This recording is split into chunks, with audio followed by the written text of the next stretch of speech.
Hello, and welcome back to the house in Fata Morgana. Just editing some things here.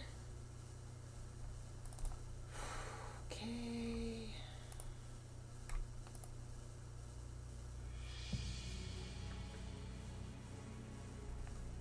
Alright, we'll give it a few minutes and see who pops in. Let's see here.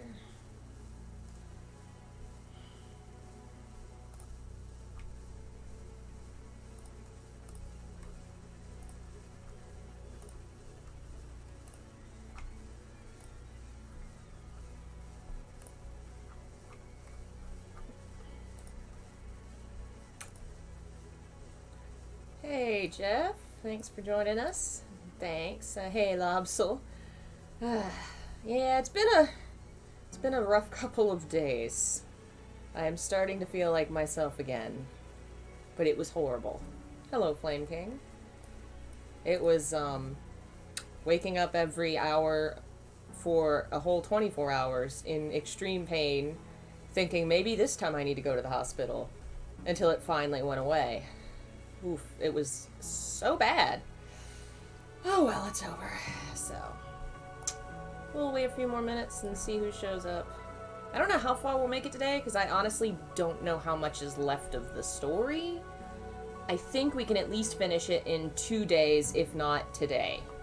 Because we're close. We'll see how long my voice lasts, now that I've had like 3 days off by accident.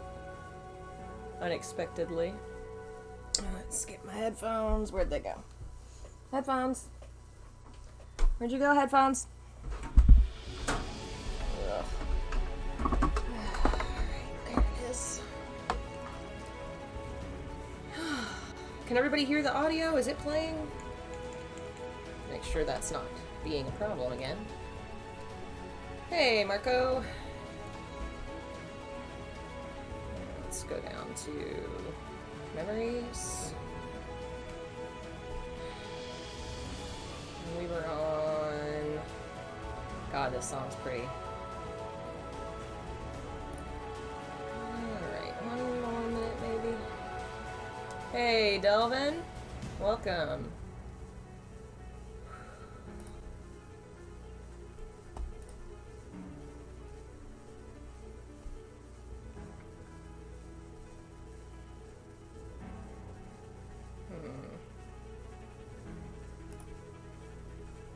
Hey, E.T. Just checking a few settings. Still getting used to this new streaming setup I've got and what I need to change on it. Yeah, I did, Marco. Folks have been jumping into Discord and chat and Twitter to tell me all about Silent Hill and Dead by Daylight, which I'm now gonna have to try and play. That's alright, I'm fine, Jeff. It was not fun, but I did it to my own damn self. Hey, Surfin. Yeah, unfortunately, my thyroid disease, I've been working on it, obviously trying to get healthier and all that, and I thought I've been doing pretty good, and I was like, you know what? I think I can step it down and do a little bit of fasting, because I have family members that fast and everything. I was like, that seems to help out them a lot. It's healthy for you to have a certain amount of time you don't eat during the day. I can't. Nope, my body didn't like it, got angry, got very angry at me. It punished me. It punished me badly for trying to freaking skip one meal. It was not fun. But it's alright, now I know better. So last time we had to drop off kind of abruptly because my voice literally crapped out on me. I couldn't speak for a couple hours, it was awful. But we were in the middle of Mel's flashback to how he met Morgana and all that led up to him being involved with the horrible things happening at the church. This scene is where Morgana was sharing her miracle blood to try and help his little sister Nellie, and he's kind of freaking out a little bit, like, whoa, this is freaky, what's going on, oh my god. So that's where we are right now. I am merely God's progeny. Your praises and prayers should be directed at my Father, the Lord God. You notice she's got the butterfly clasp? I love that every version of her outfit has that symbol. I should get going then. Hey, thank you very much. When Morgana had said I would never be able to understand or empathize with her, she had not been lying. Having only heard her tell of it, I'd still believed there was room for me to close the gap between us, that we still had enough in common. But seeing it with my own eyes, feeling it with my entire being, I no longer had any illusions of us being on the same plane. As I gave her my thanks, my voice was audibly trembling. So yeah, Morgana's back to being her creepy daughter of God's self. Mel, come on, get up, dearest Mel. Oh, Mel. Nellie? Ah, finally, you're awake, sleepyhead. What's with the look? Am I making a funny face? Are you good to be up and about? Yep, I woke up this morning feeling wonderful. Feel my forehead, Mel. See? No fever. It is. It's gone. She actually performed a miracle. I only remember bits and pieces, but I remember a really pretty saint lady showing up and giving me her blood. That's how she remembers it? Her memory is pretty hazy, huh? This game is really devastating, Surfin'. Just wait. Ugh. I got this warm and fuzzy feeling inside me, then I had this really strange dream. What kind of dream? There were a whole bunch of lights floating all around me, and they were changing into all sorts of different colors. It was the most wonderful dream. That doesn't help me understand at all, Nellie. It was a good dream, and that's what matters. It must have been the Saint Lady's power at work. Must be, yeah. I'm so relieved you're feeling better, Nellie. Sorry for all the trouble I caused you, but now everything can go back to normal. Yep, all back to normal.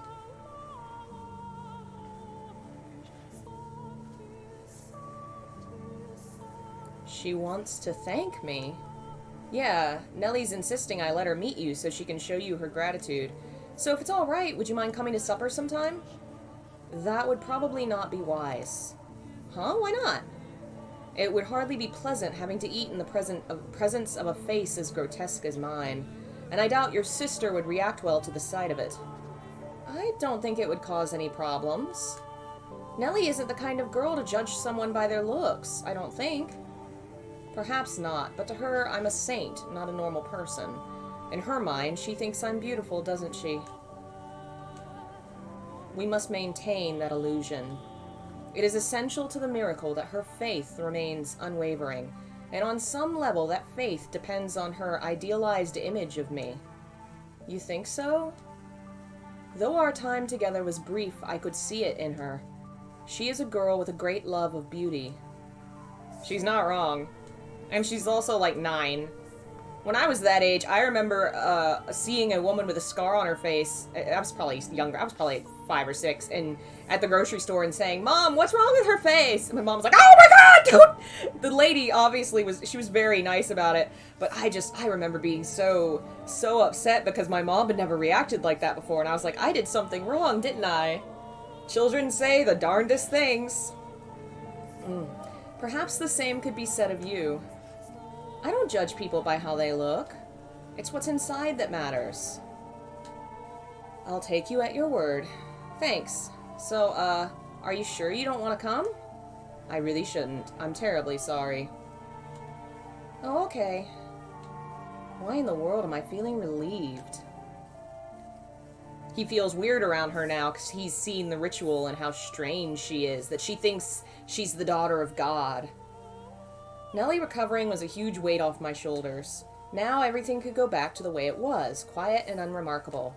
I could finally go out and get a real job, forget about my old life, live like a regular old commoner. That was what I was going to do for the both of us. The problem was Nellie hadn't actually recovered completely.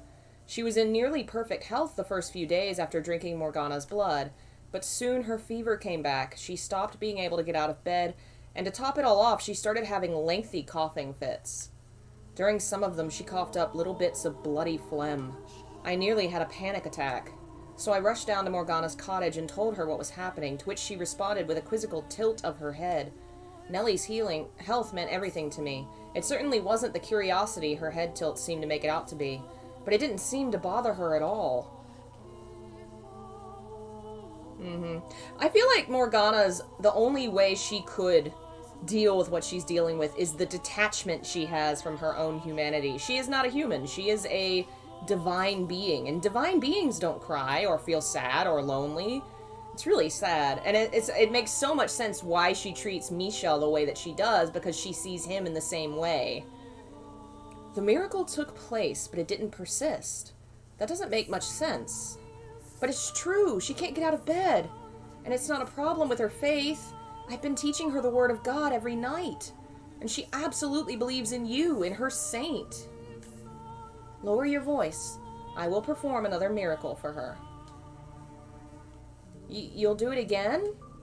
I will not forsake those who are in need. And it'll stick this time, right? I cannot promise anything. But why? Your miracles aren't supposed to be temporary, are they? Whether they are or not is decided by you and your sister. You're my only hope, though. Please do not worry. If a second blessing is not enough to cure her of her ailment, then I will visit and give her my blood as many times as is necessary. I will gladly give her every last drop of blood in my body. But it was because she sees that as her identity. It's not compassion, really. We'll see, I'll have to talk about that more later, but there's another character that's kind of like that. I assure you, my father does not want to see two young souls like yourselves torn apart, and neither do I. We should get going. All right.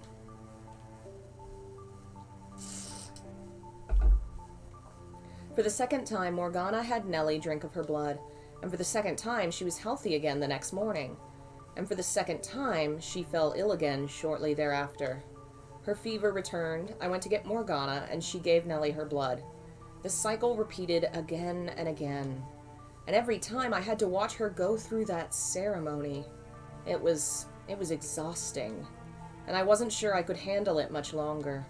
I started thinking maybe there wasn't anything sacred about any of this, that it was as blasphemous as it looked from the outside. I was making a girl cut her own wrists and feed my sister her blood. Nothing about that sounded right. But I had nowhere else to go, no one else to ask for help. When I was with Morgana, listening to her words of reassurance, she without fail wiped away all the doubt I had. It wasn't until after she left that the wave of regret hit me. I wasn't sure what was right and wrong anymore. I wasn't sure what to do anymore. Every time I went to see Morgana, it got more and more difficult to look her in the eye. I stopped asking her on walks as often, and I stopped trying to have chats with her, not so much out of a sense of guilt, but because I was getting to be afraid of her. Hey, Lynn Griffin? One of those draining days, someone knocked on the door. I hadn't asked Morgana to come down that day, so I wasn't sure who it could be. Nellie was asleep in her bed, so I quietly rose from my seat and made my way to the door, trying not to wake her. Who is it? Hello, who's there? I had an inkling of a suspicion, but having been raised in such a sheltered environment, I didn't understand exactly how dangerous it was to thoughtlessly open the door to anyone who came knocking. I pulled the door inward a couple of inches and tried to take a peek through the crack. When out of nowhere, someone grabbed my shoulder and shoved me, helpless to resist, inside the house. For $40, do you recommend this? Yeah, for sure. Is it $40? I bought a physical edition, so I paid, physical edition price. I don't know how much it is digitally, but the PS4 version, I think, comes with all the extra stuff and a bunch of side stories. I mean, it's literally like 50 to 60 hours of content. So yeah, you definitely get that. It's a solid average game length, It's not like a typical visual novels tend to be kind of short. This is the longest one I've ever played. And we've only played the main storyline, which is probably 30 hours. The rest of we haven't even touched the other stuff. Okay, so about her magic. The stuff she does after she dies, I think it's kind of implied that has something to do with her being a ghost, because Michel and Giselle both kind of can do things too a little bit. Michel and Giselle reach out to each other, and so I think there's a certain amount of power that comes from being a spirit in the realm of death. In the real world, magic doesn't seem to be something that physical living people can use. And the story kind of tends to imply that she wasn't actually miraculous. It was a lot of luck and coincidence. I think when she was alive, it was more placebo effect. Because they talk about also how the curse that killed the whole city was probably just disease spread through her blood. A man stood there above me. The game is a little vague about all that. It doesn't really create a lore for its magic, so it's understandable to be a little confused. But as far as I understand, the dead have power, the living don't.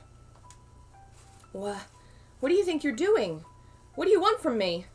I don't have anything valuable. I'm just a regular old peasant.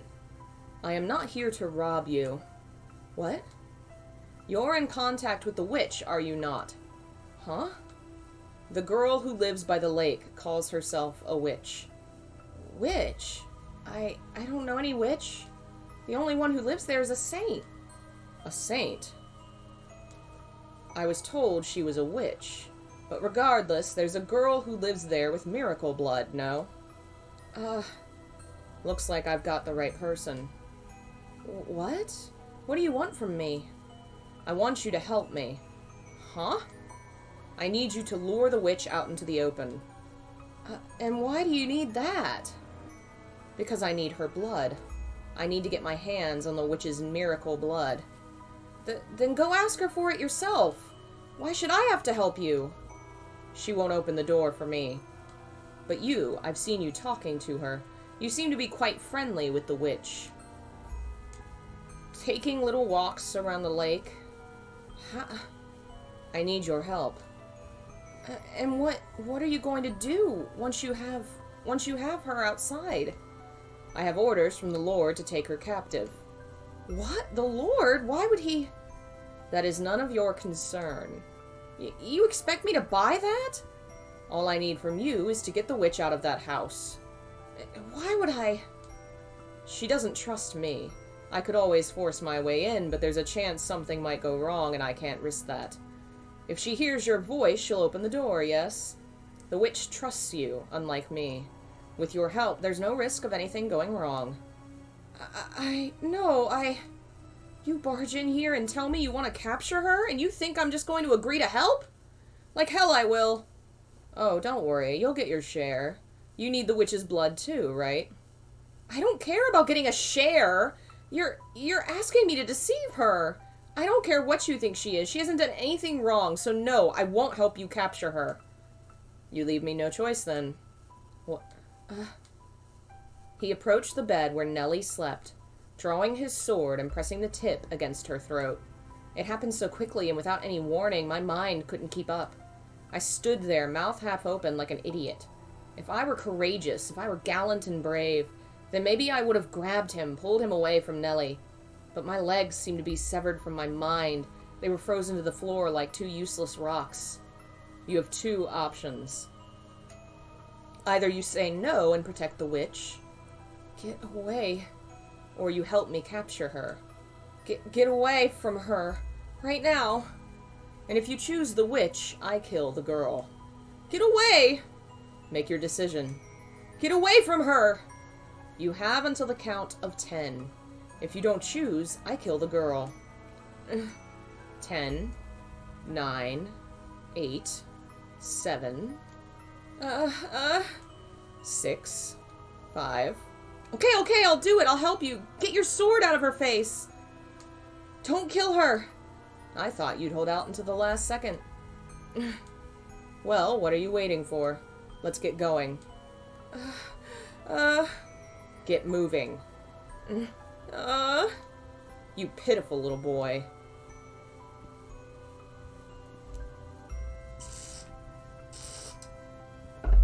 I felt like jumping into a lake. I couldn't make sense of how I had ended up in such a position. Just a few months earlier, I had been living back at my family's estate, hardly a worry in the world. Nellie had been healthy and happy. It hadn't been exciting, no, but I had figured that was how things would always be.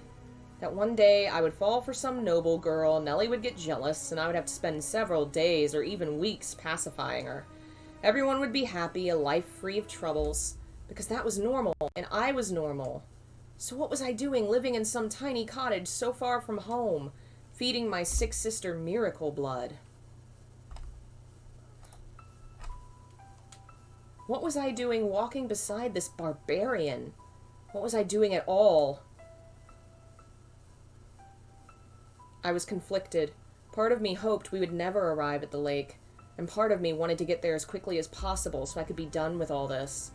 But time plodded on no quicker or slower than normal, and we arrived at Morgana's door in short order, irrespective of my own selfish hopes.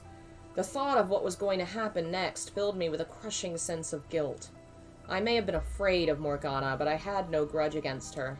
I was actually quite grateful to her. She was still healing Nellie, even if the ceremony to do so inspired fear in me.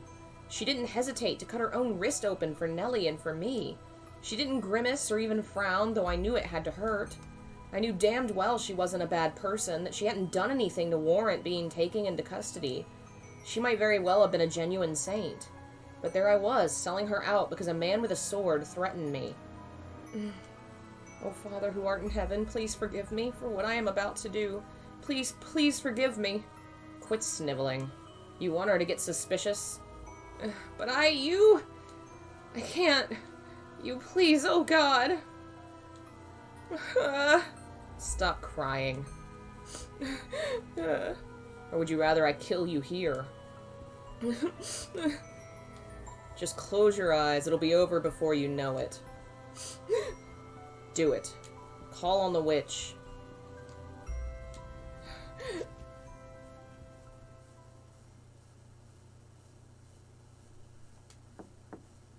Who's there? It's me.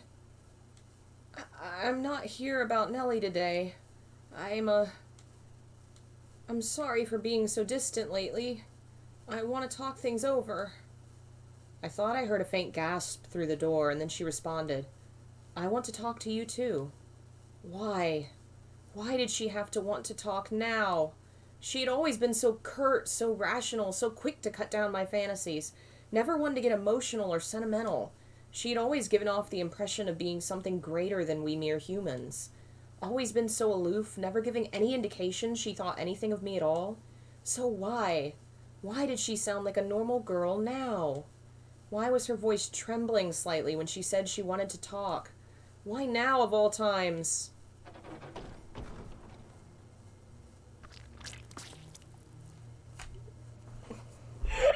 One second.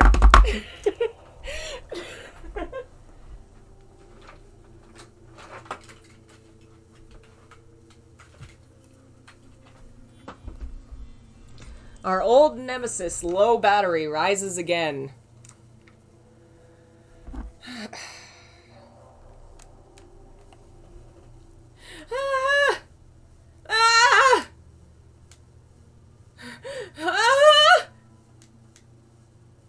Get back. No, stay away from me. No. Help. Don't kill me. Take it. What? That's your share. Should last you long enough. Why? Why did you take my arm? What do you mean by share? Why?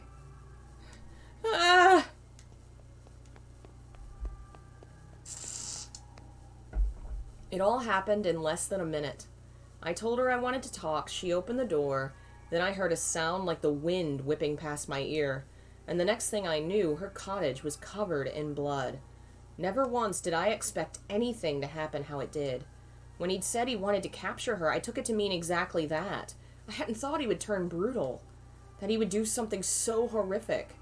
After the man cut her arm off, Morgana tumbled to the floor, floundering about as he watched, blood trickling down the curved blade in his hand.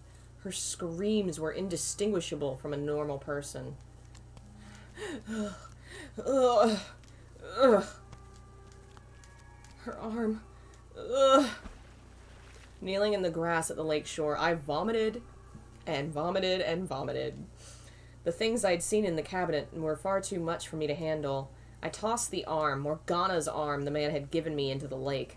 What else was I supposed to do with it? It was an arm, a human arm.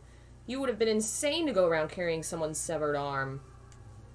I tried to convince myself it was all a dream, some terrible nightmare, but I could still feel the warmth of her skin fresh on my hands, the warmth of her blood on my fingers dragging me back to reality.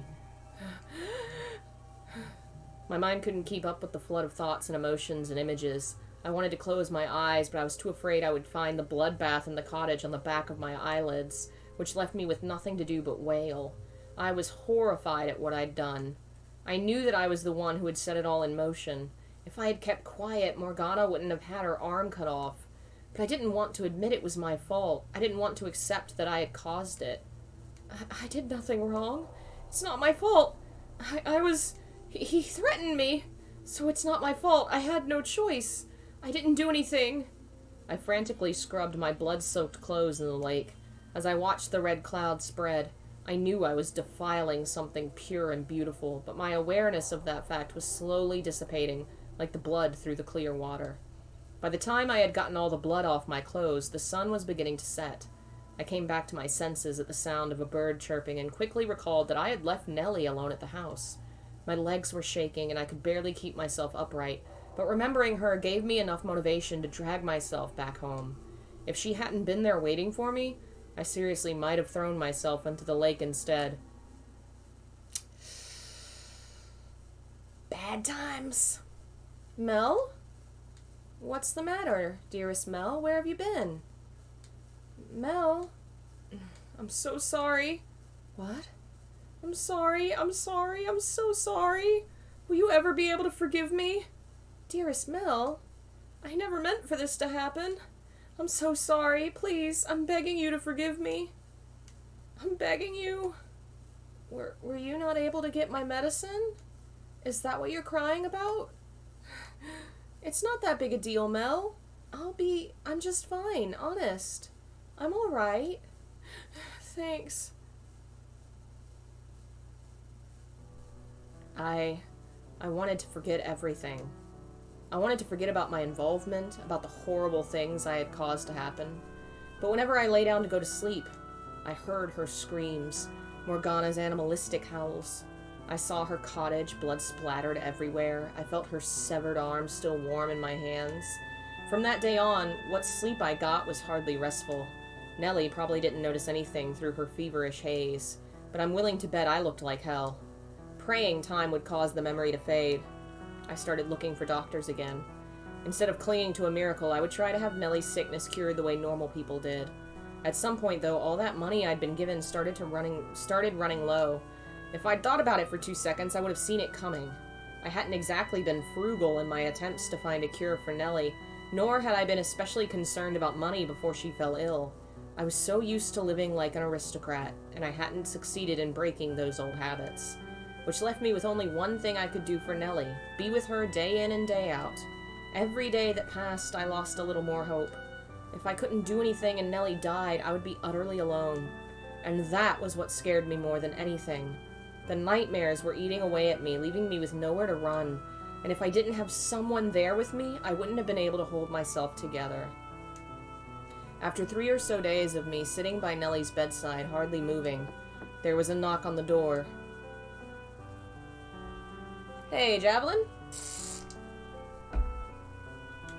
Who's there? Who is it? Open the door. Unless you want me to kick it down. My suspicion was correct. I couldn't think of anyone else who would come visit. But what I didn't know was why he had come back. I don't want anything to do with you anymore. Open the door. Leave me alone, please. I want nothing to do with anything you're doing. Open the door. No, I'm not letting you in for any reason. Okay then, I'll break it down. Don't. My sister's inside sleeping. I don't need you waking her up. Then open it. What do you need? I did everything you asked me to already. What happened to the witch's arm? I threw it away. You really think I was going to keep that? A person's arm? Mel, what's going on? Do we have a visitor? Nellie, I should get them something to drink. Don't worry about it, Nellie. You get some sleep, alright? Can we go outside? I'd really rather not talk in here. Fine by me. Hey, Avian, welcome.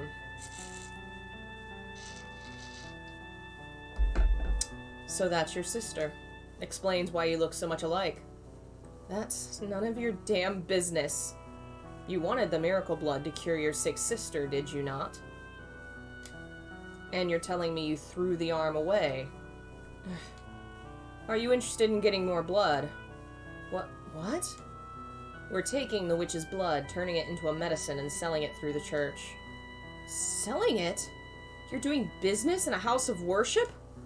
No, I suppose we're technically giving it away, but we're asking for tithes, so really it's the same thing. I'm not from this land, so to me it looks no different than a business, but the people here, they see it as charity. The Lord says if you'll assist us, he'll provide you with the medicine we're making. The Lord? Why would the Lord be... Hell if I know. Because it seems like good money? So, will you help us?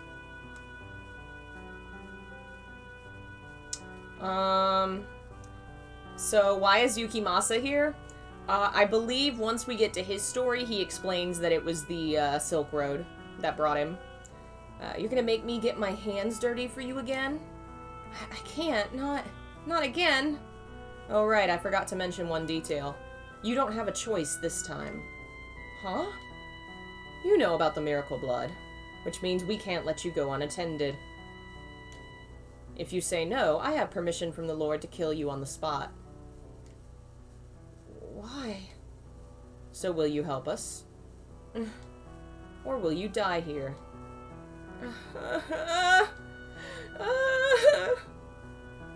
What was the right thing for me to do then? Should I have fought back and died? Should I have tried to run? Should I have taken my own life? I'm sure you've heard enough to know by now that I'm a weakling, a pushover. I didn't have the spine to do anything but agree to meet with the Lord. He told me about the mansion and he gave me one of a set of 3 keys. I wanted so badly to get rid of the key, but with that man's shadow constantly hanging over me, I couldn't bring myself to do it. Not when I could be the next one to end up losing a limb or 2. There was no way I could have disobeyed them.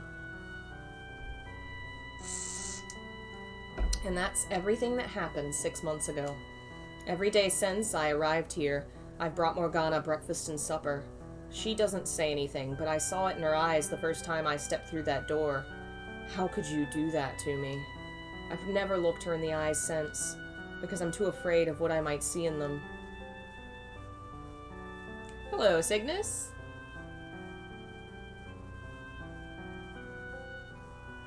And that is how I ended up here.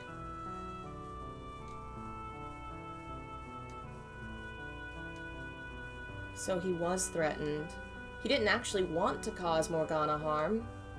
That doesn't excuse what he's done, though. See, what did I tell you? I'm not at all the brother you thought I was. Mock me, ridicule me, call me worthless, a coward, a terrible person. Go on, what are you waiting for? But you were threatened, Mel.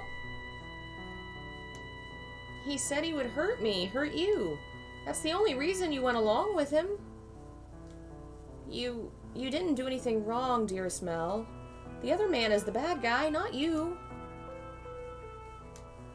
You did the best you could. You didn't have a choice. That terrible man forced you to do everything. Nellie, you didn't do anything wrong, dearest Mel. No, I didn't. I didn't do anything wrong. I had no other choice. That's not true. All you're doing is closing your eyes. What? You mustn't coddle yourself. What was I supposed to do then? Don't be mean to my Mel. Did you really do the best you could? Did you even once try to do something about the situation, as hopeless as it may have seemed? Could you not even conceive of any other options? Could you not have come up with something else to say at Morgana's house? Something that might have given her even the slightest clue she was in danger? But... When she opened the door, did you do anything? Did you even so much as attempt to stop him? My legs were shaking so bad I couldn't move. There's no way I could have stopped him. Then at the very least, you shouldn't have fled. You should have stayed and told her the truth. That you weren't there willingly, and maybe she wouldn't have felt so utterly betrayed. But he was there. You think I could have actually stayed there with him? Not a chance. And it's not like Morgana would have... She opened the door because she trusted you. She isn't the easiest person to read, but she was opening up to you. And what did you do with that trust? Stop it, please. You've made your point. It's not all Mel's fault either. If anything, he's a victim. He was just trying to protect me. Were you listening to anything he said, Nellie? You were not Mel's first priority. He did what he did for his own sake. Well, what did you expect me to do? Pull courage I don't have out of thin air? What's so wrong with self-preservation? There was nothing I could have done to stop him. I'd love to see you try and do any better. Then maybe you'll understand how scared I was, how little I could have done. It must be nice to be an outsider, to talk about my experiences like you know anything, analyze my decisions, go on about what I should have done. You don't have a damn clue how terrifying it all was. How I felt having to go through it. Oh yeah, you're right, it sure would be the courageous thing to sacrifice your life for someone else. But you know what? People like that only exist in stories. No, they don't. Except you don't actually understand that. You just want to give me crap for not being perfect. Do you want my pity? Is that all you want? If I tell you I feel bad for you and oh how hard it must have been, will that satisfy you? Do you not want to know what you can do now? Yeah. Michelle is coming down hard on him because even though he's admitted what he did was wrong, he refuses to take any responsibility. And even if he was forced into doing it, he's still responsible. He's 17 and he's a kid and he's sheltered, but he's helping torture a girl every day for 6 months. Every day, torturing her to death because he stood by and let it happen. And yeah, he's not entirely evil here, but the point of Fata Morgana is you have to take responsibility. And that's what Michelle's trying to say, is stop running. Stop saying, oh, it's not my fault, I didn't mean it. Admit that it was your responsibility and do something about it. What's even left to do? Nothing I do is going to make her situation any better. It won't make her arm come back. All is not yet lost. I think he's 17 and his sister's 14, I think. Open your eyes. Take a good long look inside yourself. Think about what you can do. Stop sitting on your hands telling yourself it's too late. There's still time to make a difference. You just have to commit to act. I don't think you're an especially bad or cowardly person. I think you're an ordinary young man. It might sound like I'm telling you to do the impossible. But soon the time will come when you must make your choice. When you must stand up and take some responsibility for what you've done. No one's childhood lasts forever. The good days are long behind you before you ever realize they've passed. When faced with the consequences of your actions, you should not have turned and run, but held yourself accountable. It is perhaps a disproportionately large burden for you to bear, but it's fast approaching, and you need to make a decision. Find your courage. Set Morgana free. Mel.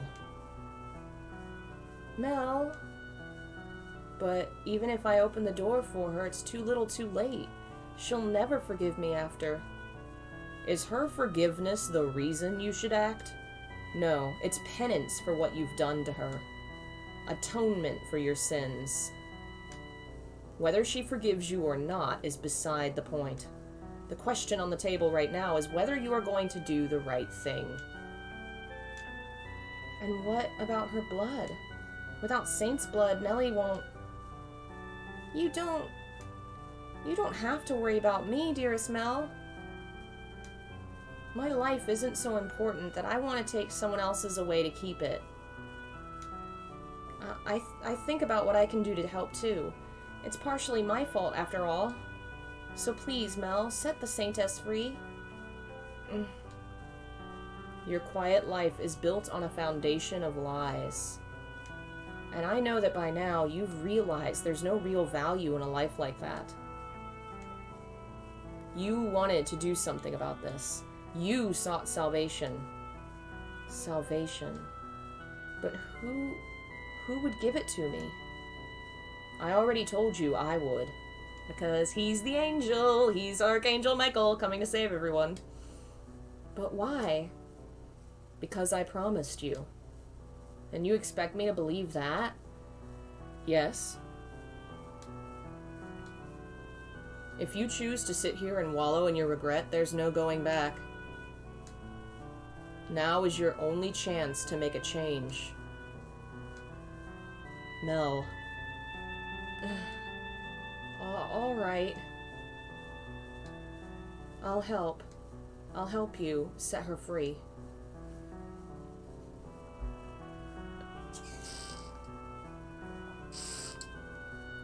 Dearest Mel, I knew all along that that was what I needed to do, but I could never bring myself to act on it. There was no way I could accomplish anything alone. I'm basically helpless on my own. Everything about this is so completely outside anything I've ever had to deal with before. So I had no way of having any idea what I was supposed to do about it. God can be pretty cruel. Why would he force a boy like me to make such a difficult choice? Yes, he can be. You were made to be part of a more normal, a less tumultuous world. But you've come too far to go back to that. So the least you can do is change the world you're in now. Yeah. I doubt I need to remind you, but you know, you can't get in with only my key.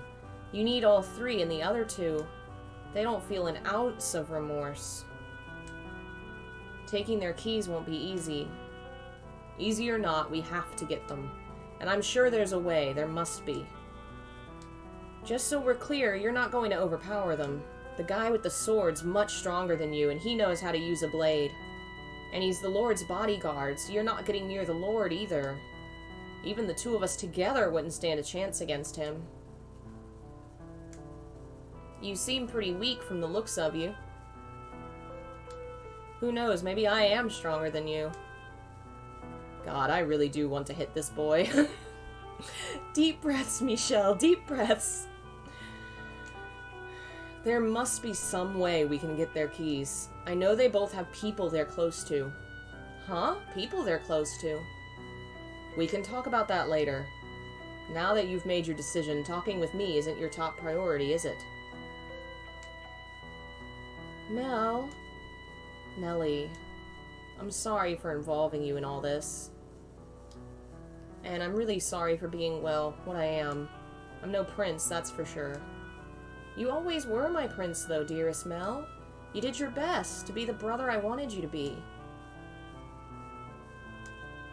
Honestly, I adored the way you fawned over me, and all that affection just felt so good.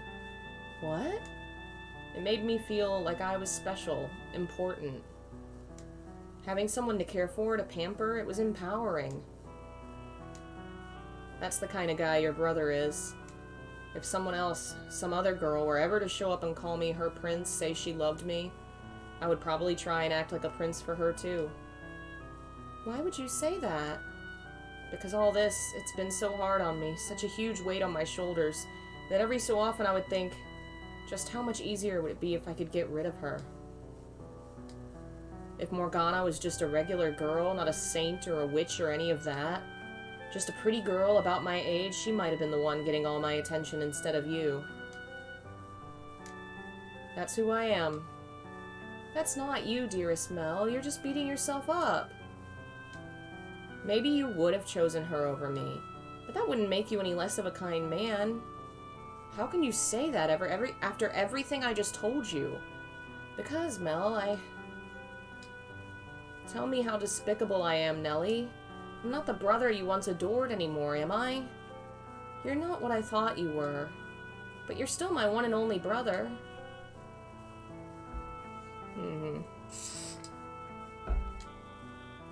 That will never change, no matter what kind of person you become. It was wrong of me to try and make you into my prince, Mel. I should have done my job as your one and only sister in the whole wide world, been there to help you as much as you helped me. I kept pushing my fairy tale fantasies onto you, and you did your best to live up to them, and I ended up forcing you to pretend to be someone you're not. That's not true, Nellie. I enjoyed feeling idolized. But you knew it couldn't last forever, didn't you? I should have been beside you, not looking up at you. I let you coddle me. I let myself indulge in your love. I thought everything would be alright as long as you kept telling me how adorable I was. They were like magic words to me.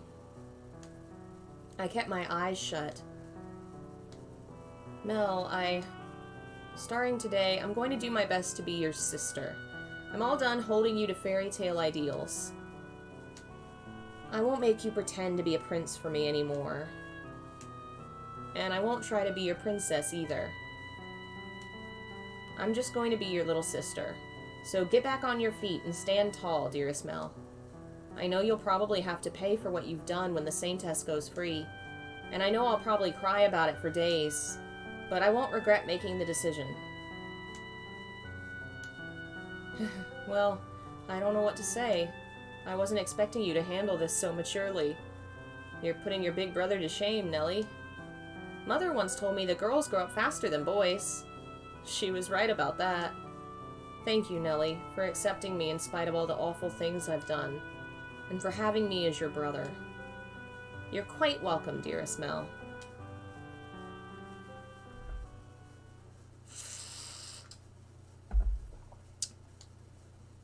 Well, it looks like that's one problem solved. They've finally reached the point in their relationship where they belong.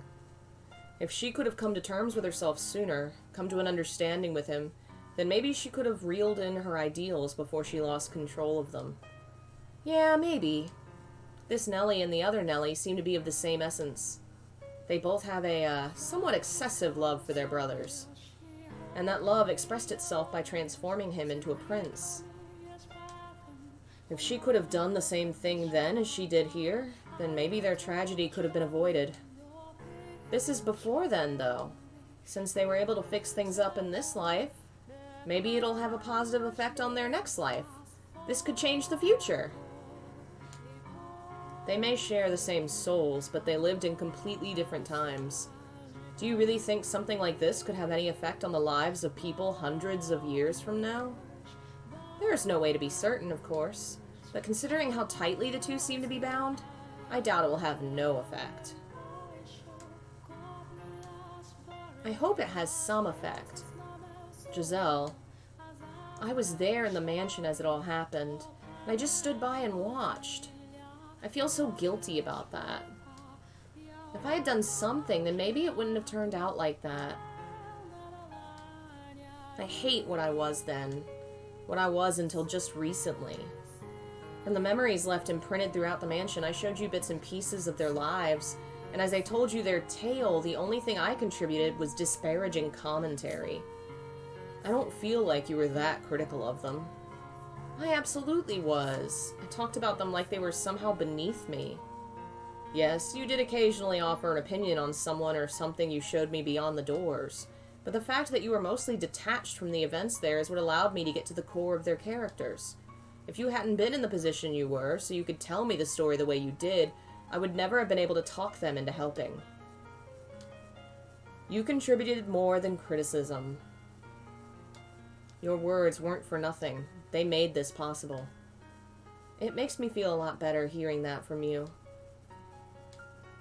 And if you still regret your inaction, Then make up for it now by taking action here and have faith that it will bear fruit in their next lives. I will. I wonder if Morgana might have a change of heart, too.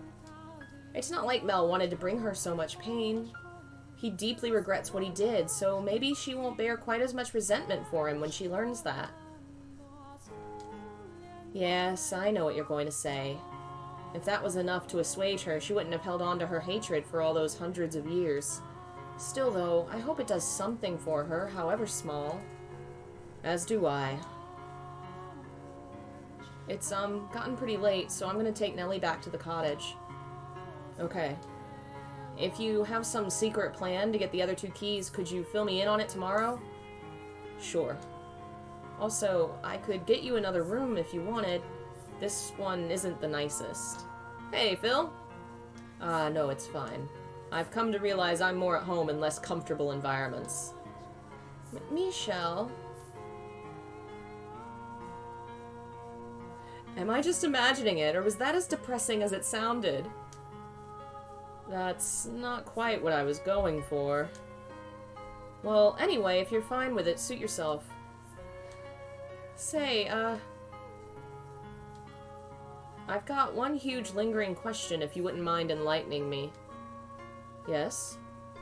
Why would you go to such lengths for me? You seem to know Morgana, so I can understand why you would be fighting for her. But me? I had a part in putting her in that tower. You have every reason to hate me. So why would you want to help me? If this was all it took for me to hate someone, I would curse every last man and woman in the world. I bear no animosity for you. And even if I did, you've committed to take action. That doesn't explain why you were so concerned about us. It almost seemed like you actually cared about me and Nellie. But we're complete strangers. We just met today. Because some part of me couldn't think of you as strangers anymore. Huh? That's right. When he came by this afternoon to talk, he didn't feel like a stranger to me either. It was weird, like he'd known me my whole life. So I made him into my second brother. Your second brother? You're more than welcome to change the order, Nellie. Make him number 2 and me number 1. I wish I could join in and be big sister number 1. I'll have to think about it. After all that, you might be number 1 material. Whoa, why is that even up for consideration? I'm just kidding, dearest Mel. Oh. I'm still kind of confused, but anyway, I'm glad someone like you showed up. I've actually been praying every night for God to send someone who can get me out of this. I really am useless all on my own, constantly looking for someone to help me, unable to do anything by myself. And trust me, I realize how pathetic that is. Now, you must have had a pretty good life to be able to be so proactive in the face of adversity.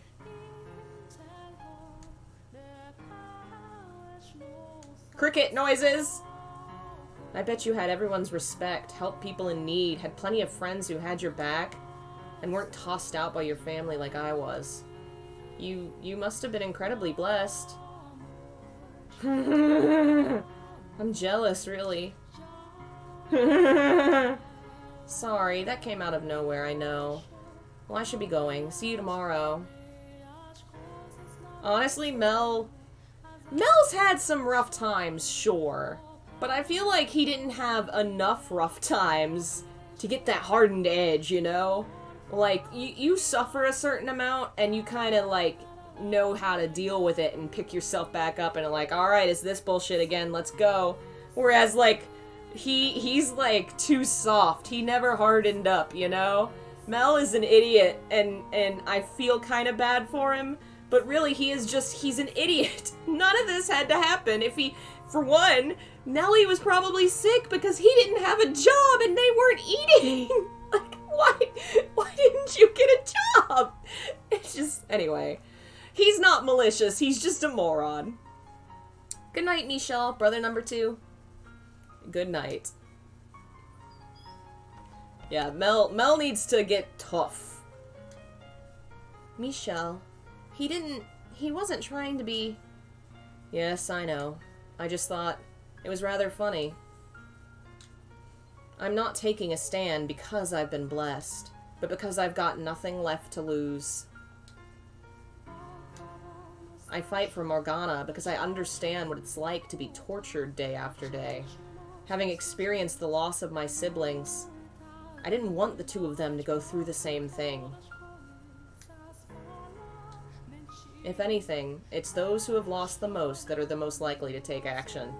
Hell yes! This is so, like, one of the things I've learned the most in life is that the more you've struggled and the more you've lost, the better, the more likely you are to help people. When I lived with my mom in the old neighborhood where my dad bought a house in a pretty upper-end neighborhood at his retirement, he'd worked so hard and he had worked his whole life from poverty. He was like, he had this idea that one day he was not going to be the kid working in the poor place. He was going to own the nice house. That kind of thing. And so he bought this nice house, and it's where he ended up spending the rest of his retirement. It was in a neighborhood full of rich assholes, and literally the only time we ever spoke, like, one guy got mad at us because we were cutting off tree limbs that were hanging off over our yard. And he was like, that was my grandfather's tree. How dare you cut the limbs off my grandfather's... Like, just the weirdest, shittiest people. And then for a couple years, I lived in a condo in a really poor neighborhood. Like, big difference between that neighborhood and that neighborhood.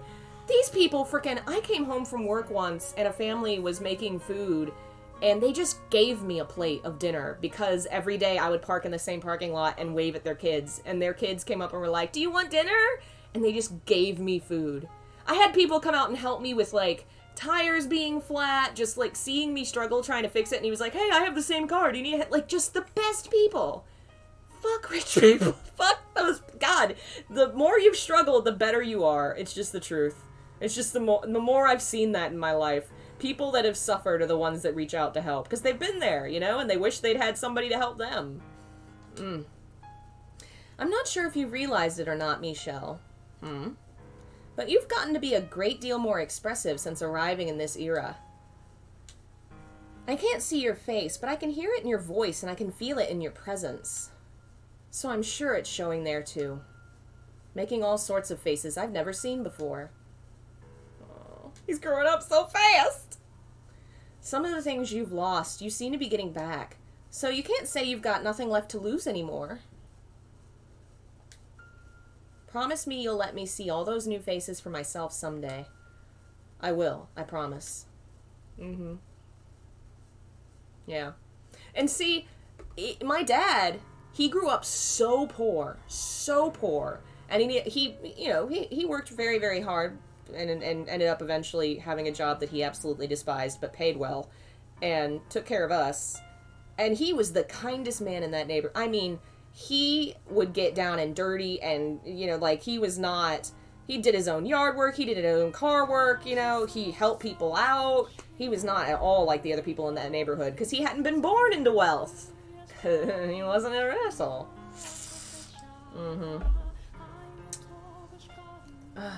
And yeah, also, he wasn't limitlessly rich. The funny thing is, he worked in the banking field because he worked for the government regulating banks. But that meant he knew a lot of bankers who were very rich people.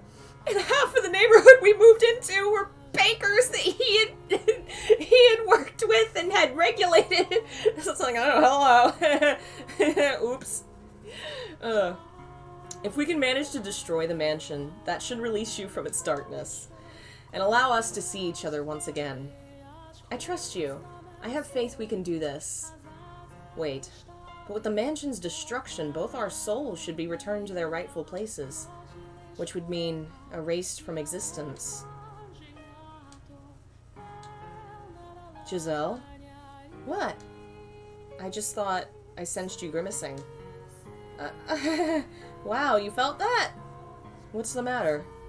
Sorry, I didn't want to bring down the mood. It's just, well... And I know this is asking for the moon, but I was just thinking it would be nice if you had a life you could go back to. If I did.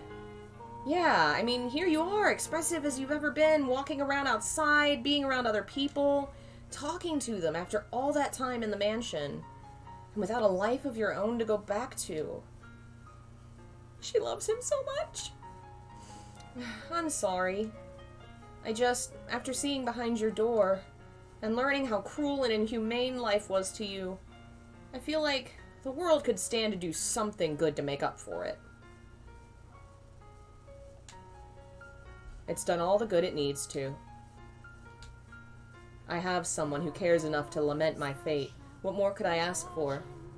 Bye, Surfin. Thanks for joining us. Have a good one. Michelle. Thank you, Giselle. You're not the only one who's asking for the moon, either. I wish I could have a life with you as the person I am now. And for that, knowing I have no future, feels worse now than ever before. Oh, these two. Alrighty, that's enough moping around for one night. We should start planning for tomorrow. Things are definitely looking up.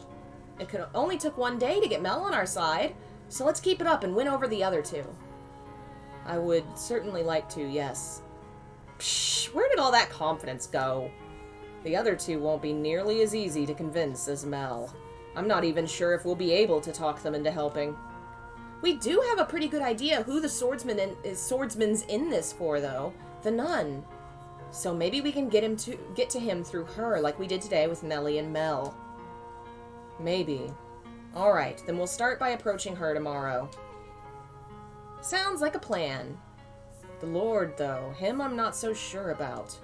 I'm assuming he's from behind the third door, but we didn't run into anyone he was close with today. And in Morgana's telling of the events of the Harvest Festival, she only mentioned 5 people.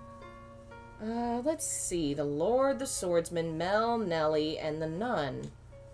There's one person unaccounted for. We just haven't run into them yet, that's all. If he's the man from the third door, I can't imagine she won't be here, too. Who's losing their confidence now? In any event, tomorrow we talk to the Nun. I only hope it goes as well as it did today. You've got me. You don't have anything to worry about. Or, all things considered, you might not even need me. No, I wouldn't say that. You handled Mel pretty amazingly, though. I'm not going to lie, my heart was pounding the whole time. I was afraid you were going to slip up and say something boneheaded. But you managed to keep it together, and I didn't have to come to the rescue. Well... I could make a book of quotes out of your performance today. Oh, for the love of God, please don't. So I'm not concerned at all. Say whatever you think is the right thing to say. I'm more than happy to sit back and watch. The more you pile on the expectations, the more afraid it makes me I'm going to trip up. Besides... I don't think I could have done any of that without you. Why not? Well, my life was hardly as pride-worthy as Mel seemed to think, so I didn't really feel like I had a right to talk to him like that. But knowing you were there, urging me on, was what allowed me to act without hesitation. So, thank you. No thanks necessary, but if you say so, then you're more than welcome. I'm glad I could be of assistance, if just a little. That you were. Now, let's keep this momentum up tomorrow. It's getting a bit late, though, so you should probably get some sleep. What is it? I kind of don't want to sleep. What? Why not? For somewhat childish reasons. Aw, are you sad you won't be able to hear my voice? Are you lonely, you poor, poor dear? I am. What? That's the last thing I expected you to admit to. Okay, well... Do you want to stay up and talk for a little longer, then? Not too long, though. You need to rest up for tomorrow. And who knows, maybe I'll show up in your dreams if you wish hard enough. I'm going into cuteness shock.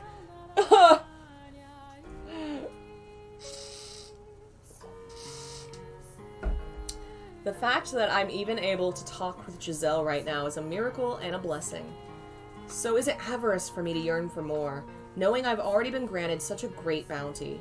I want to see her face as much as she wants to see mine. She's infinitely more expressive than me, and I want a good, long look at all those many expressions up close. I want more than her voice. I want her whole body. I want to feel her warmth. In this era, I have all 5 of my senses in full working order as I did when I was alive. Giselle, though, she doesn't. She remains dead. As lively as she may be now, that's one thing she did not get back. I truly wish she could have been here too. She would have certainly found more joy in her renewed life than me. And she certainly belongs under the sun far more than I do. But she, rather than me, was the one left behind in that realm of darkness, a fact that frustrates me immensely. In life, I would have considered her remark about seeing her in my dreams silly and saccharine, but now, I very much hope it happens.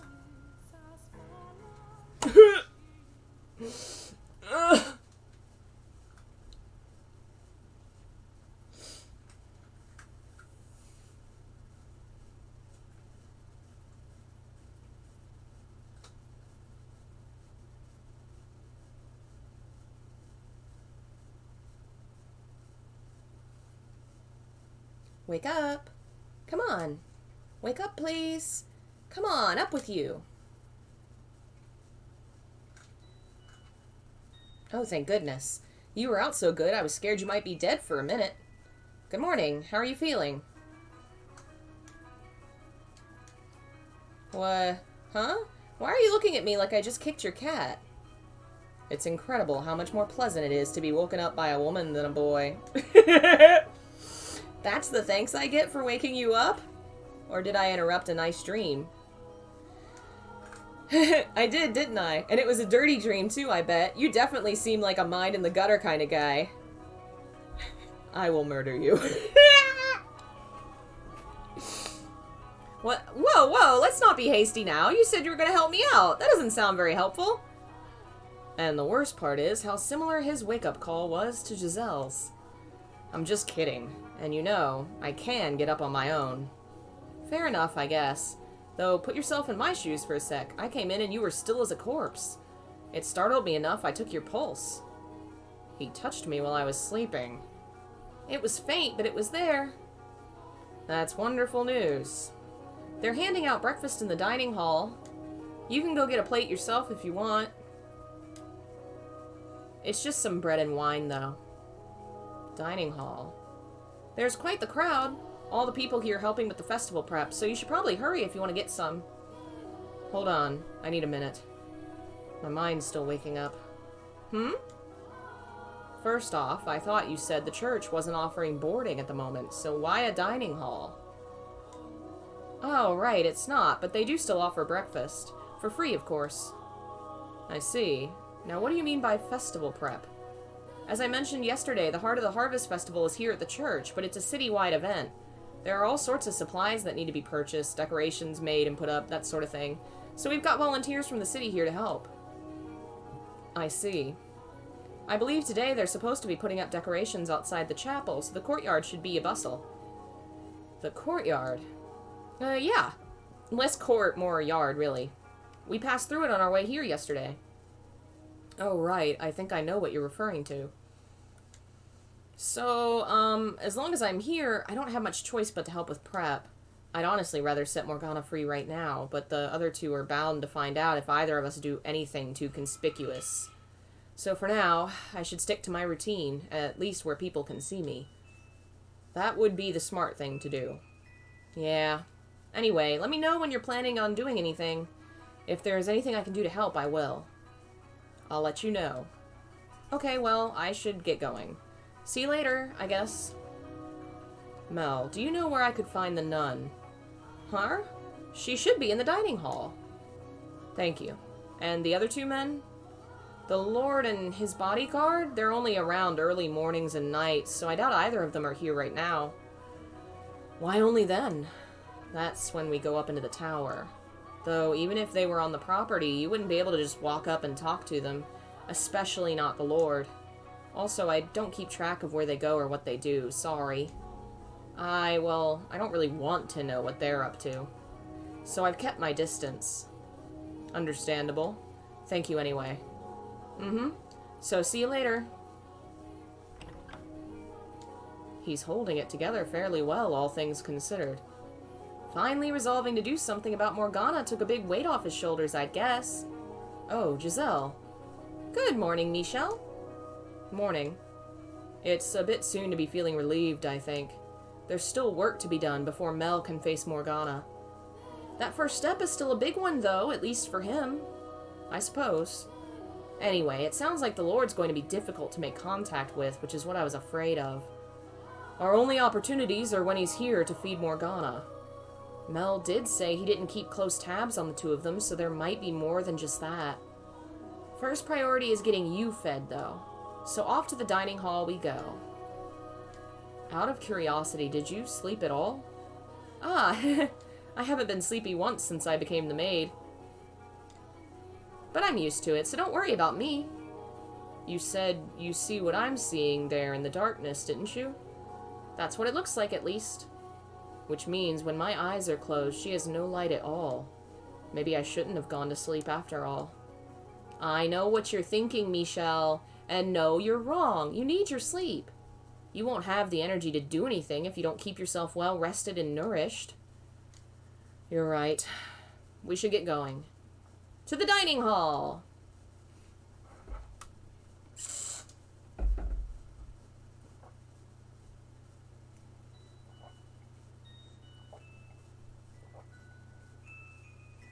You're one to tell people to go to bed, Phil. I make my way through the halls to the room with the fireplace, the area I used as a living room, and the area currently serving as a dining hall. Sitting in the center of the room is a long table lined with bread and wine. Standing behind the table and handing out food to the long line of people is the nun. This being a church, no one is speaking especially loudly, but there's still an indistinct buzz hanging in the air as dozens of people whisper back and forth. Phil. The majority of people in the room look poor, like they genuinely need the assistance, but there are a handful of those who look more than well off. That's a lot more people than I was expecting. They don't turn anyone away, which, as I recall from Morgana's account, nearly drained the church of everything it once had. They don't seem to be for want of supplies at the moment, though. I assume that's thanks to the Lord's patronage. Most likely, yes. In any event, I doubt we're getting anywhere near her in the mornings. She looks like she's got her hands full. That doesn't change the fact that we need to speak with her. I'm going to try and squeeze past the crowd. What? Michelle, wait a sec. Hey now, no cutting in line, young man. We've been waiting since dawn. Please, let me through. I have business with the nun. I ain't letting you through just 'cause you told me to. This is important. No more important than any of our business. Our lives depend on this food. So get your tail to the back of the line. Here we go. What seems to be the trouble? Could I ask for a moment of your time? I need to speak with you. Well, as you can see, I'm a bit occupied. I won't take much of your time, I promise. But it's very important you. Give it a rest already, young man. Can't you see she ain't interested? Give me a hand getting this guy out of here, fellas. What? Hey, wait! Just don't get rough, okay? Of course, our saintess. Pick it up, young man. You need some time outside to cool off. Stop! Watch the hair!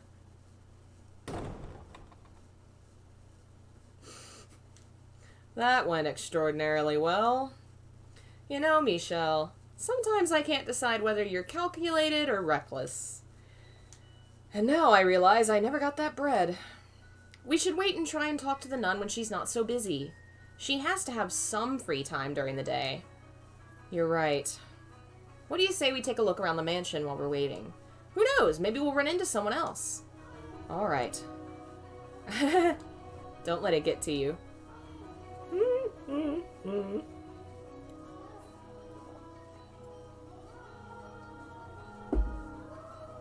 As Mel had said it would be, the mansion was packed compared to yesterday, and most everyone I saw appeared to be excited for the upcoming Harvest Festival.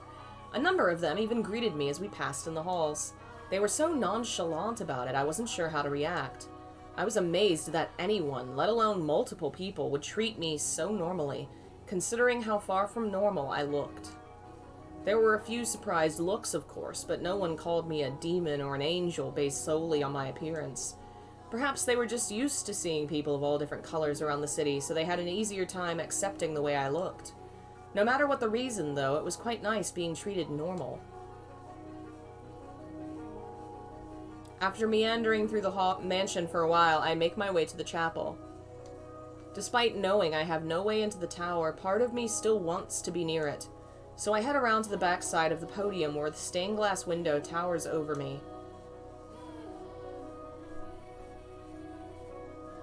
It's the same as I remember. I've always loved this window.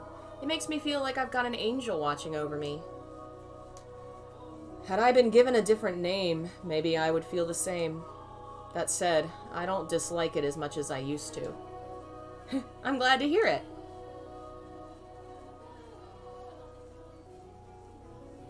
Off to the side, at the very back of the room, is the door leading to the observation tower. It's chained shut, though that's no surprise. The lock is the same as the one I saw back in the mansion, but the chains are just regular chains.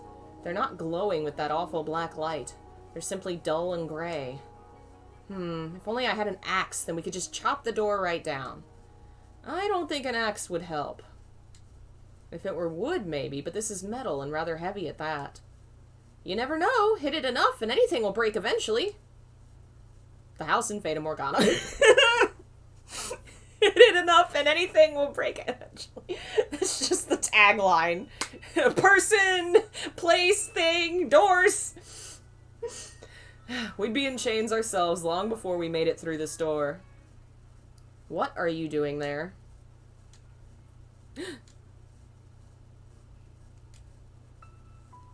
It's him. I was under the impression you and the Lord were only around mornings and nights. And why would you know that? Michelle, you just gave away so much! Michelle!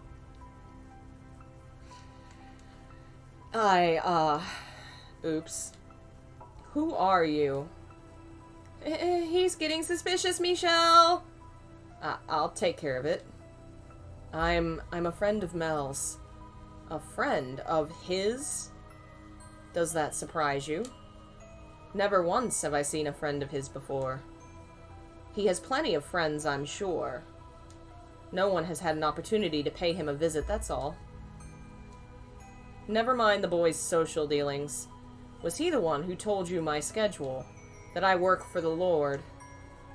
I've got to be careful about what I say here, or he's going to start getting suspicious of Mel. I asked him. Asked him what? I heard some talk around town saying the Lord was seen coming in and out of this estate on more than one occasion. Naturally, that caught my attention. A lowly peasant like myself almost never has the opportunity to cross paths with the Lord. So hearing he was a regular visitor here, I was hoping to have the honor of catching a glance at him.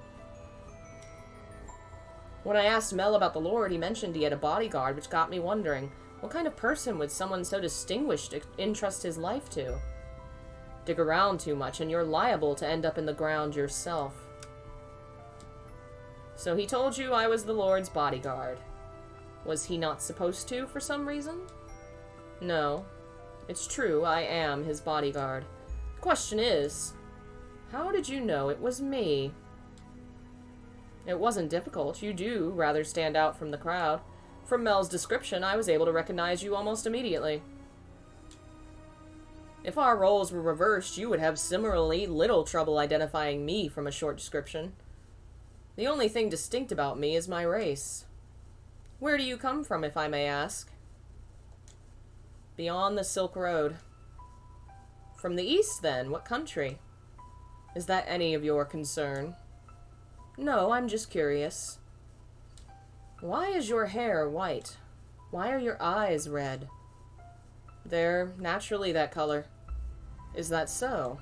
Nature can be quite the ball and chain.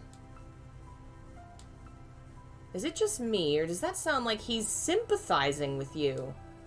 It's hard to say. Honestly, I'm still having trouble reading him. Either way, it sounds like he bought your explanation. So it does, which is a relief. Now, what business do you have with this door? The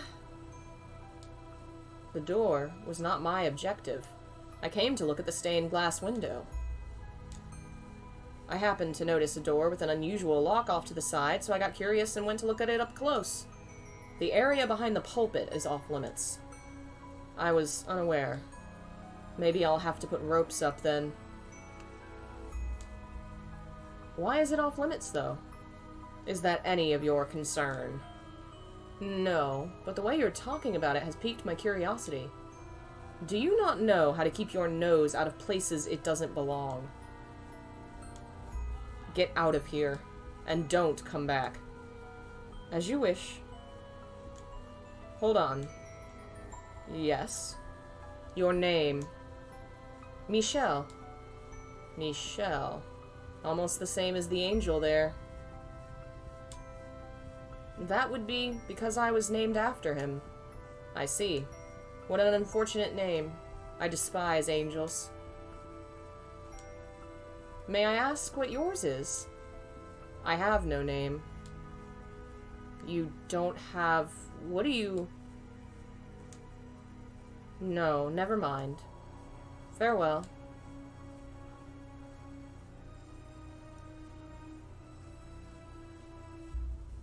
Oh, wow, that was scary.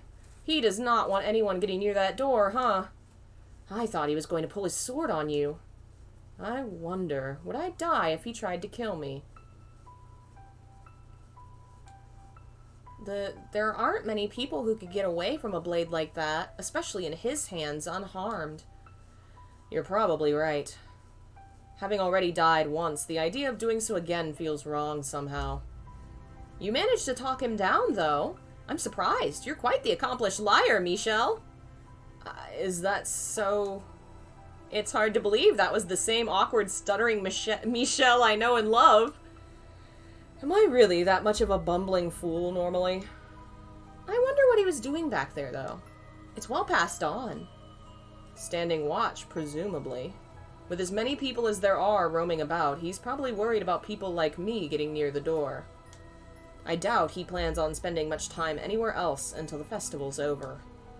And with him on guard, we've got pretty much no access to the door. I sure hope we can talk him over to our side. Mel was never an enthusiastic accomplice. His guilt is what allowed us to win him over and get him to confess everything. On the other hand, he's not likely to be so forthcoming. It all depends on how deep his ties to the nun are. Presumably, she's the reason he's involved. That said... We managed to communicate well enough. Are you still sore that I called you awkward? No, I don't mean me. I mean him. What? Oh! He was far from rational or coherent when he was living with you in the mansion. You're right. He does seem like a completely different person here. Losing his memory in the shipwreck was probably what triggered his transformation into the beast. So I guess this must be what he was like before that. What he carries inside him is no different now than it was then. He's simply able to hold himself in equilibrium now. He's keeping a balance between his rational human side and his violent beast side. He does somewhat remind me of Bestia during his short period of calm. That or the glimpse we got of him on the ship while he was still a merchant. I would say that's probably closer to the man here now. Huh? The ship? You were the one who showed me the memory. What? I have no recollection of that. Oh yeah, you mentioned seeing another woman's memories behind the second door, didn't you? From outside the mansion. You didn't see them, though, as I recall. All I am aware of is what took place within the mansion, as well as whatever Morgana felt like telling me. Resonation. Nothing. Morgana mentioned something about me resonating. I don't know why I would be able to be capable of such a thing. But because of what it allowed me to see, it's all but impossible for me to ignore the plight of these people. Anyway, the point is, however rational he may appear, we mustn't forget that is not the whole picture. He is as much a killer in this life as he was in his next. He's a man of many faces. The gentleman he was around his lover, the brutal, merciless man he was on the ship, and the beast that lurks beneath it all. Everyone acts differently depending on who they're around, but there's something unsettling about how he does it. I do wonder what he meant when he said he had no name. As I recall, he was from somewhere far, far away in the second door, and he looks Asian here too, so maybe he's from the same country. He said he crossed the Silk Road, so the eastern end of the continent, presumably. I wonder if he is the same name or not. It was an unusual name. Oh, what was it? Ukulele. No, that wasn't it. It was eucalyptus, I believe. I get the feeling we're both wrong, and that I'm farther off than her. It's not the kind of name we're used to hearing or saying. It was Yukimasa. Hopefully we'll be able to get out of him. Hopefully. But for the time being, we should go looking for the nun. I imagine she doesn't have her hands quite as full by now. Probably not. To the courtyard we go, then. I'm gonna call him Eucalyptus from now on. Wow, the crowd just keeps growing. Are they all here helping with the decoration? It would seem so. Preparation for the festival is in full force. Ah, I found the nun. She's over there. She's got a bunch of people around her, though. What should we do? I'll force my way through. How about plan B this time? Michel! Look at his face! Are you alright, Michel? You went down pretty hard. Oh, you're such a weakling, dearest Michel. I don't weigh that much. Not enough to knock you over jumping on your back. You gave me no time to brace myself. Pish posh, my Mel would have had no problem catching me, and then he would have spun me around like a princess at a ball. Unreasonable doesn't even begin to describe your expectations. Are you sure you should be running around like that? I thought you were in rather poor health. Amazingly, I'm actually feeling pretty good, and I haven't even had any medicine today. Maybe because I cleared things up with Mel yesterday? I cried my eyes out last night, but I feel better now. I'm glad to hear it. They do say health is as much mental as it is physical. So you might keep getting better if you stay positive. Just don't push yourself. Why, thank you for your concern, my dearest Michel. She's taken quite a liking to you. How do you like that? It's nice, isn't it? I'm more not sure how to react. Oh, just go along with it. You know you want to. Oh, I wish I could be there too. I want to pat her sweet little head. What do you think she is, a cat? He's so unused to being around children. Now that she's opened up, though, I will admit, she is rather sweet. Oh, there you are, Nellie. Don't run off like that. You scared me. It's not my fault you lost sight of me, dearest Mel. I'll try and keep a better eye on you. So you came to check the courtyard, Michel? You know, you really stand out from the crowd. You're so pale, I could tell it was you from way off in the distance. I am well aware of how conspicuous I am. But everyone's acting so unconcerned, it's honestly kind of disconcerting. I can't say people don't think you look unusual, but no one's afraid of you or anything. It's not easy looking different from everyone else, is it? It comes with its disadvantages, yes. And she would have had to deal with the same thing. That's another thing I regret. I wish I could have treated her more like a regular person. I guess I just wasn't mature enough to accept her. You spent much of your life in a very sheltered environment, so it's only human that you would have difficulty accepting something that didn't fit within your view of the world. That doesn't make you a bad person. Regardless, you did treat her like a regular person. That's the reason she accepted your invitations to go on walks. I guess. Question, you know what she looks like, right? I do. What did you think the first time you saw it? I know that's not the most tactful question, but I thought nothing of it. I simply saw her as a person, as a girl. I see. What do you know? It looks like I am a bad guy. And you're a right saint. No, I've simply seen much worse. You know, you kind of remind me of her. I do? I mean, you're much more personable than her, but... Oh, what's the word? It's just not just the way you look. But there's something a little different than everyone else about you. Like an aura or something, I'm not sure. Oh, I'm sorry if I offended you. I wasn't trying to insult you or anything. But I mean, like yesterday, you were talking like a prophet. I'm almost beginning to think that maybe you really did see a vision from God. Enough with all the grown-up talk already. You lost me ages ago. Oh yeah, sorry. Who cares if Michel is a saint or a prophet or the archangel himself? Michel is my second brother. Besides, he doesn't look all that weird to me. The saintess is probably just an ordinary girl, too. I'm big enough now that I won't think badly of her no matter what she looks like. You are, yeah. And when she's free and feeling better again, maybe we can get together and bake something. That would be lots of fun. She'll forgive you, I'm sure of it. You know, maybe we shouldn't be talking about this so loudly. Wouldn't want anyone to overhear us. Oh, right, sorry. But everyone's so busy prepping for the festival. I'm sure we're fine. Better safe than sorry, though. As you say, dearest Mel. So, Michel, are you here to help with prep? No, I was hoping I could find some time to talk with the nun. With all the people coming and going, she's going to have her hands full until the festival starts. Well, that's unfortunate. Is it that important you talk with her? She may be able to give us information that could assist in acquiring the second key. The second key? You're not saying she's involved too, are you? By my estimation, she doesn't know anything. She is, however, very much connected to the swordsman. Much like you acted to help your sister, I believe the nun is his driving force. Are you serious? I find that hard to believe. I mean, she's such a loving, charitable woman. And he's, well, a savage brute. A murderer. It has to be her, though. Have you ever seen the two of them acting particularly close?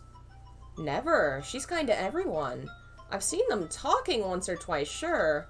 But she wasn't acting any differently than she does around anyone else. It certainly didn't seem like they had anything going on. Maybe they're hiding it. Surely there's something between them. I would certainly presume so. Nuns aren't allowed to be romantically involved, so they could be having secret trysts. A forbidden romance, how exciting. So, you need to talk with her then, right, Michel? Leave it to me. You can do it? Well, right now she's showing people how to make the decorations, weaving straw into crowns and flowers and other things. I know how to make them too, so I can take her place teaching for a little. I appreciate it, but if anyone should be offering to help, it's me. There's a bunch of them already done, like over there, hanging off the tree branches. Can you make those? They're very intricately designed. You'd have to be really good at weaving to make those, let alone teach other people how. You should take her up on her offer. You're right. Your assistance would be greatly appreciated. You got it. I'll let her know you want to talk, so just hold tight. And you, dearest Mel, are coming with me. You get to help make decorations. I'm no good at this stuff, though. Nope, I said you're coming, and that's all there is to it. With me as your teacher, you'll be a pro in no time. Yeah, alright, you win. Let's go.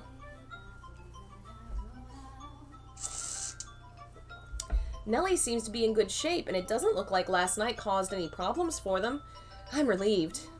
Hopefully, they can continue down this path. They'll be fine, I'm sure. I pray that they will be.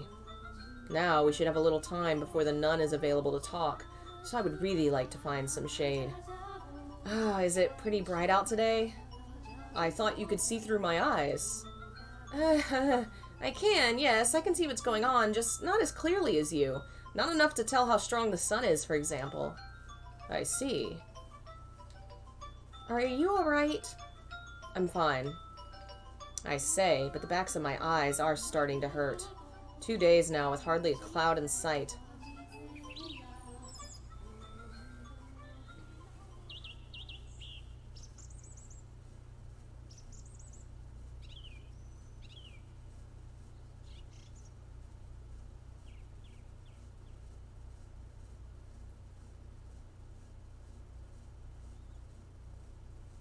Ah, there you are. I hope I didn't keep you waiting too long. Hey, Jackanus? No, no worries. I apologize for pulling you away from your duties at such a busy time. After that little surprise this morning, I figured you must really have something you want to say. I do, something very important. And if possible, I would like to discuss it with you somewhere more private. Let me guess, you're going to propose to me. Now, you should know better than that. I am a servant of God the Father. He is the only companion I am permitted to have. No, I just want to... I know, I'm kidding. I just wanted to tease you a bit. I can't be away for very long, though, alright? I will do my best to keep it short. Okay, let's head inside and find a room, then. After you. May I ask you something, Giselle? What? Yes, what is it? Is there something about me that makes people want to tease me? No, not at all. What would ever give you that idea? If you say so. Oh, he's so fun.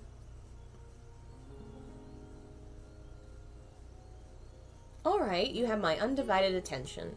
Make yourself comfortable and speak whenever you're ready. I am here to help those in need. My ears are at your service. The good, the bad, the ugly, tell me anything and everything.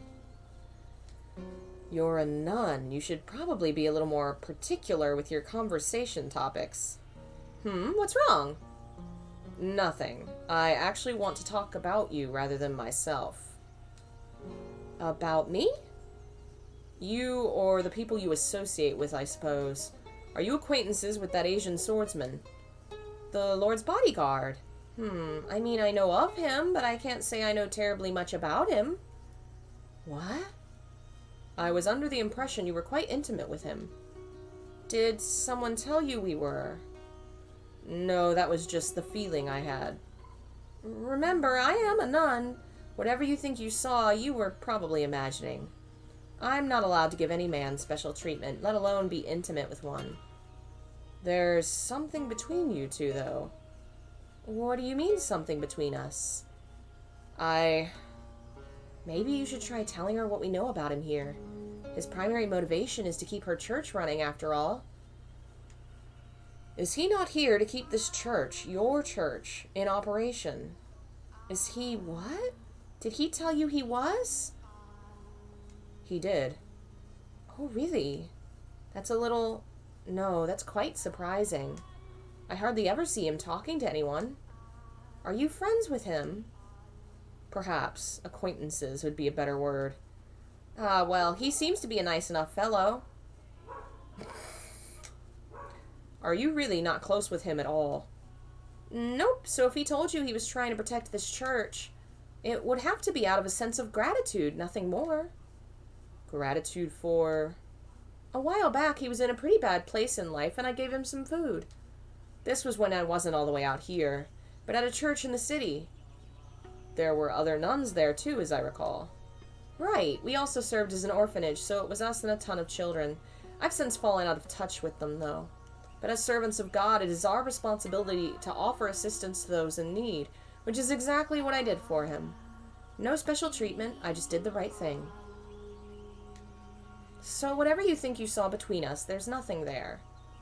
You're Pauline, though, aren't you? No, my name is Marie. Marie? How can that be?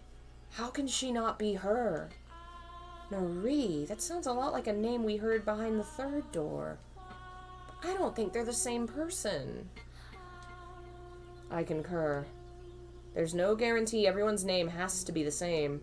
Mel's and Nellie's were, which just made us think they all would be. That's true. And on the subject of assumptions, it's possible her connection to the swordsman is also a flawed one. Because again, all we have to go on is Mel and Nellie. Although in Morgana's story, I'm pretty sure he said something along the lines of doing what he did to keep her church running. Was he not referring to this woman? I should get back down to the courtyard then. Nellie won't be able to handle everything on her own. It would be great if you could help with the preparations too. 1 second. There's absolutely nothing going on between you. Why can't you just accept the answer I've given you? I don't like being so blunt, but You're really overstepping your bounds. I said there's nothing, and there's nothing. What do I say? If she leaves now, it won't be easy getting another chance to talk to her. Will I be able to get him to tell me his story without having her on my side, though? Will I be able to get his key? Maybe you could try talking to him with Mel there. The two of you together could convince him to give up his key. When I encountered his shadow in the mansion, he told me that if I had mentioned the key to him in the past, he would have cut my head from my shoulders on the spot. Then, should we try to find the Lord first instead? I think I'll try to shake her up. Take a leap of faith on there being something between them. Happy now? I should really get going. Hold on, just one last thing. Yes? Would it be possible for you to grant me access to the observation tower? The tower? Why? Because the Lord and his bodyguard are keeping someone imprisoned at the top of it. What? They've locked up a girl with miracle blood. It's not very appropriate to joke about things like that. I am not joking. The medicine you are handing out, that's real human blood. What proof do you have? I have someone else who can corroborate my story. And what proof do you have that they're telling the truth? When you hear what he has to say, you'll know. But the greatest proof is his key. Sorry, but there's no way I can believe someone's being imprisoned here. Your claims are an affront not only to the good people who give their time, money, and hard work for the church, but to God himself. Open the door and you can see for yourself. I can't. I don't have the keys. And does that not seem the slightest bit unusual to you? Does it not make you think that they may be hiding something? No, because I know what's being kept in the tower. You know. The observation tower is the Lord's personal property. He stores his money and valuables there because a church is less likely to be broken into than his manor. His money? Even thieves fear God, so you can understand why he would want to keep his property here. Does that actually make sense, though? If he's so afraid of thieves, surely he can afford to hire guards. He doesn't like keeping guards around. Why not? Haven't you heard? There have been several failed assassination attempts. The Lord is not a bad man. He can just be rather aggressive in his work, which has a tendency to make a man enemies, some of whom want to see him dead, and keeping his wealth at hand only increases that risk. Now, are you satisfied? Insist all you like, but he's not keeping money in the tower. He's gotta... Are you after the Lord's wealth? Is that what this is about? What? Again, I don't like being so blunt, but who do you think I'm more likely to believe? The Lord, who has been supporting me in this church, or you, who showed up out of nowhere demanding me open the door? I'm telling the truth. There's a dying girl in that tower. I'm sorry, and I don't want to do this, but if you keep this up, I'm going to have to call the guards. I really must be going now.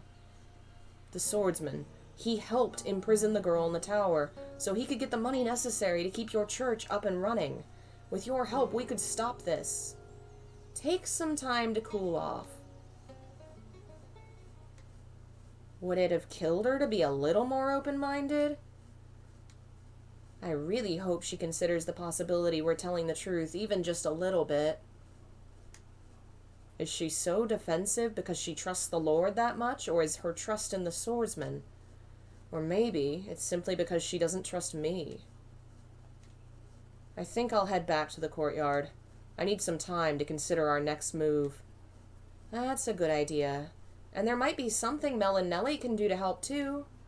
Perhaps. Yeah, I have no idea what it is in her hand. It kind of looks like a whip, but it's got to be some kind of religious thingy. I don't know. I'm going to step away for just a second, refill my water, and we will keep going.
Alrighty.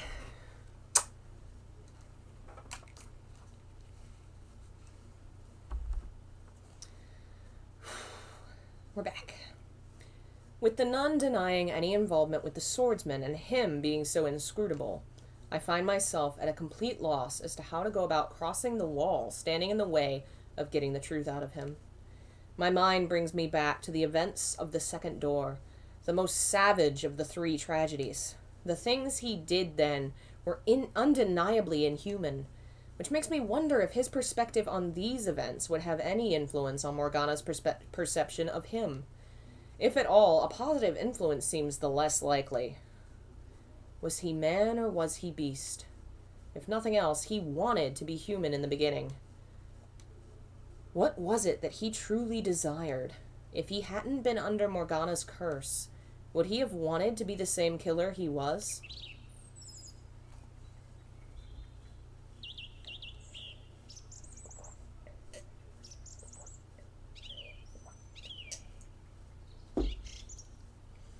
Blinding sunlight drags me from my thoughts, a radiance brighter, more intense than any I've been under today. Or rather, it's probably more my mind interpreting it that way because my eyes can't handle anymore. In a matter of moments, all I can see is white. Michelle, are you alright? I'm being summoned. One moment. Ugh. I'll leave you to ponder Michelle's fate.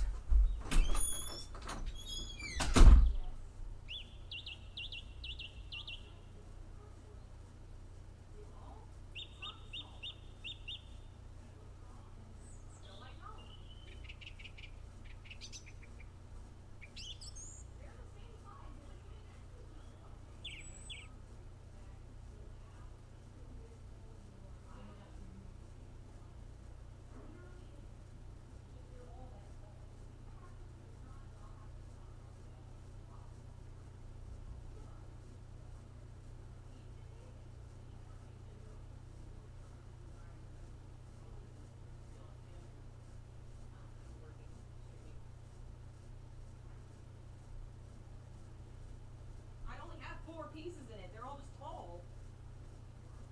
I tried. They wouldn't break. I had to bend them in half, but they were already wet. And there's still one big piece left in the driveway that wouldn't fit. I'm gonna have to stop or something. Maybe do another dump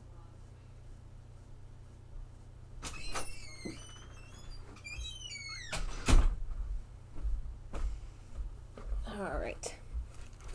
I have returned again.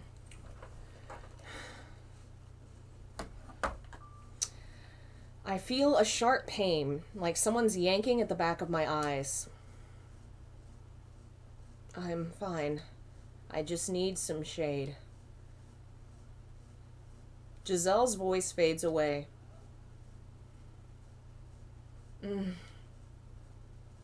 From somewhere, I think I can hear her calling my name, but instead of sound, all that reaches me is more pain. Then the world starts tilting toward me. No, not the world. It's me who's falling.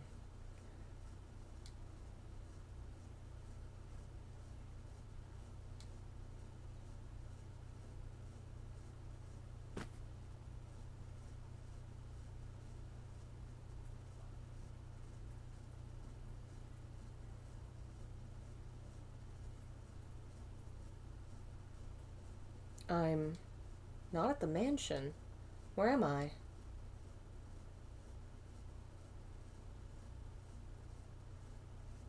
You're awake.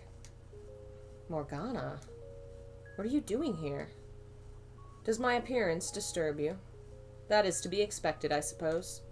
I am hardly what you would call attractive, after all. Morgana, how do you know my name? How do I know your name? I came to save you. Where is this? Aren't you in the... Huh? What just happened? I tried to say observation tower, and my voice completely disappeared. Where is this? I'm not sure how you couldn't know. This is the witch's cottage by the lake. I found you unconscious outside my door, so I presumed you came here in search of my herbal medication. Unconscious? Outside her door? Your arm. What?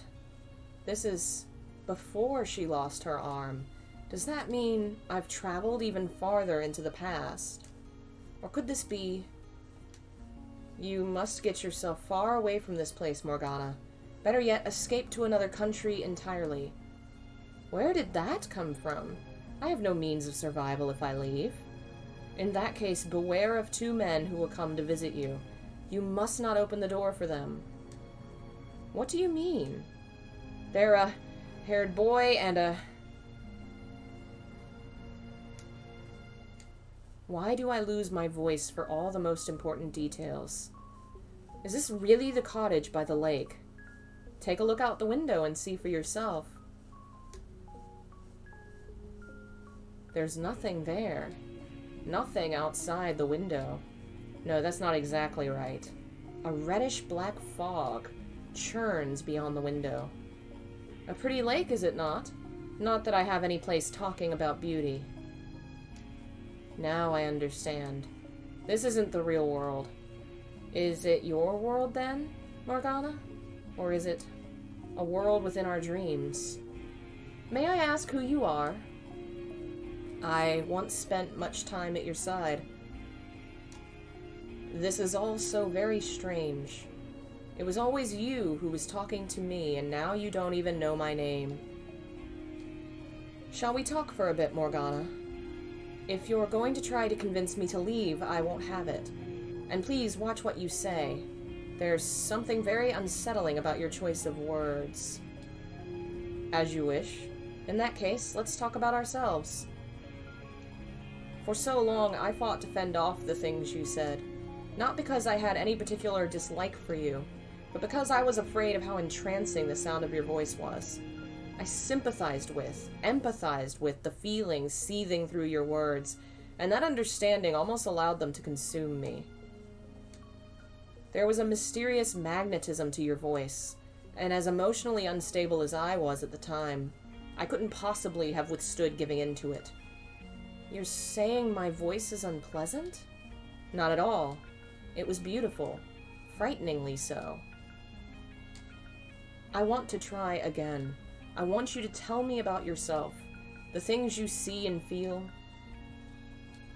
I will not be telling you or anyone else about myself.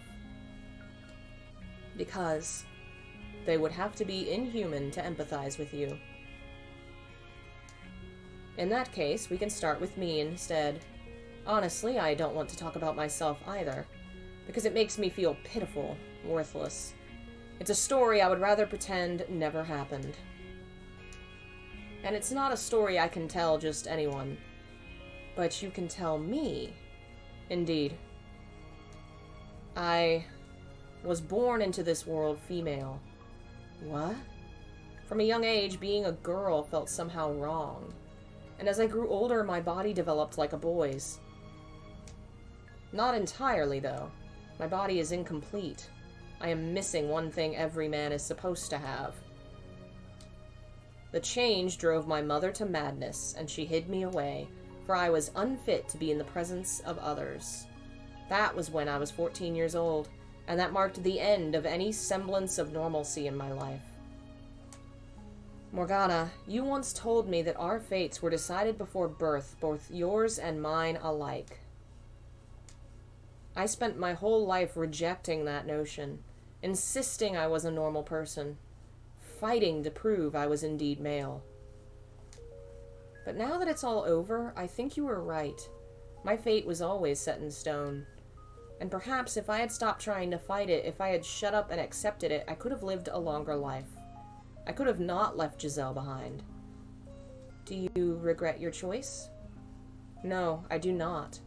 No matter what could have been, I had to hold my ground. I had to keep shouting. Because if I hadn't, it would have rendered my very existence meaningless. No matter what misfortune the decision may have brought, I must not regret it. Everyone has some principle, some belief, some fundamental aspect of themselves they must always stand in unwavering support of, or perhaps must not lose sight of would be a better way to put it. For if we do, we lose sight of ourselves. For most people, these beliefs have probably been internalized so deeply they aren't even aware they hold them. But what we carry inside us is unique. Difficult for other people to understand, to accept, forcing us to walk a path of solitude and persecution. I believe you genuinely do have miraculous powers. And who knows, maybe your blood is special too. But I think your real power lies in your voice, and its ability to enchant anyone who hears it. But it was something you were born with, not something you asked for. Was it not? I am a saint and the daughter of God. That is the lot I was given, and that is the path I must walk. If I stray from that path or stop walking, I will no longer be myself. It would make me worthless. We mustn't lament the solitude we were dealt. Maybe not.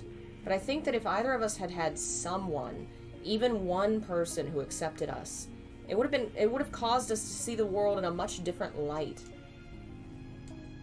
I know you had people like that, who treated you like a regular girl, but they're gone now.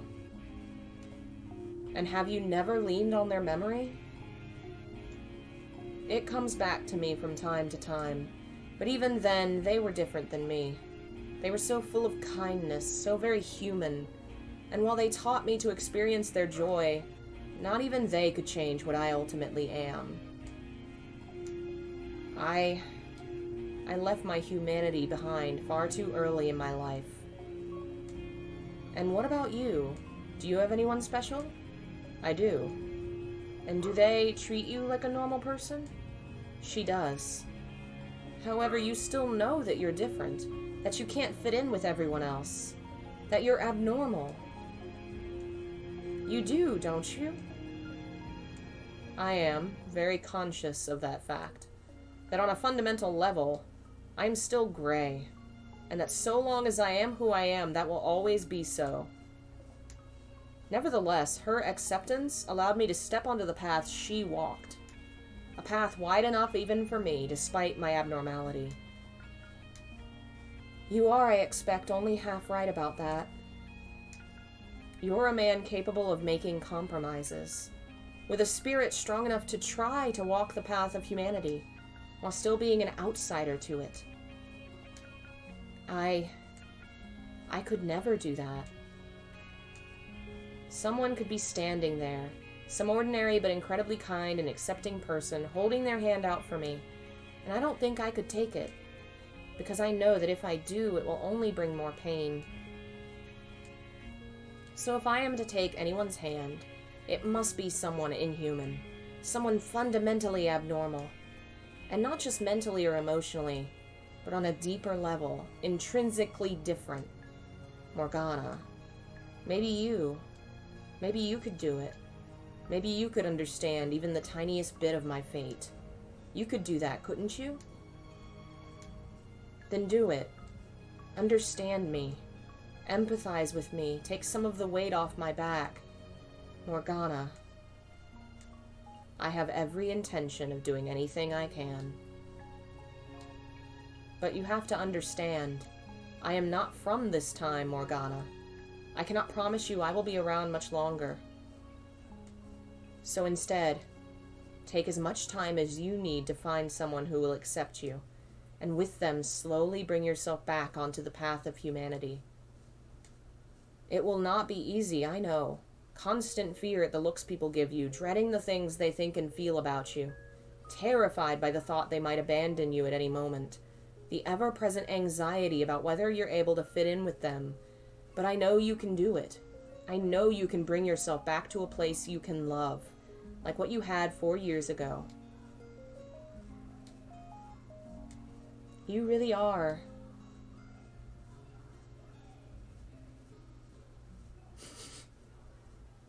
Michelle, you may think talking to my past self can change something, but you're sorely mistaken. Nothing of the girl you see there remains. Poke and prod at the past all you like. It won't change anything, my dear. It's all too far gone to have any effect.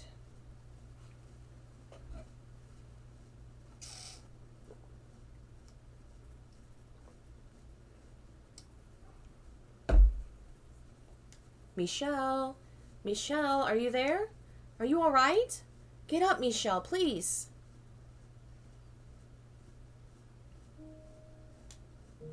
Oh, thank goodness. You're awake. Did I pass out? Ah, you're awake. Are you okay? Did you hit your head? Nellie, you gave everyone a big scare, dearest Michelle. Whoops. All of a sudden, you were just on the ground. Were you feeling unwell? No, I just have a natural sensitivity to sunlight.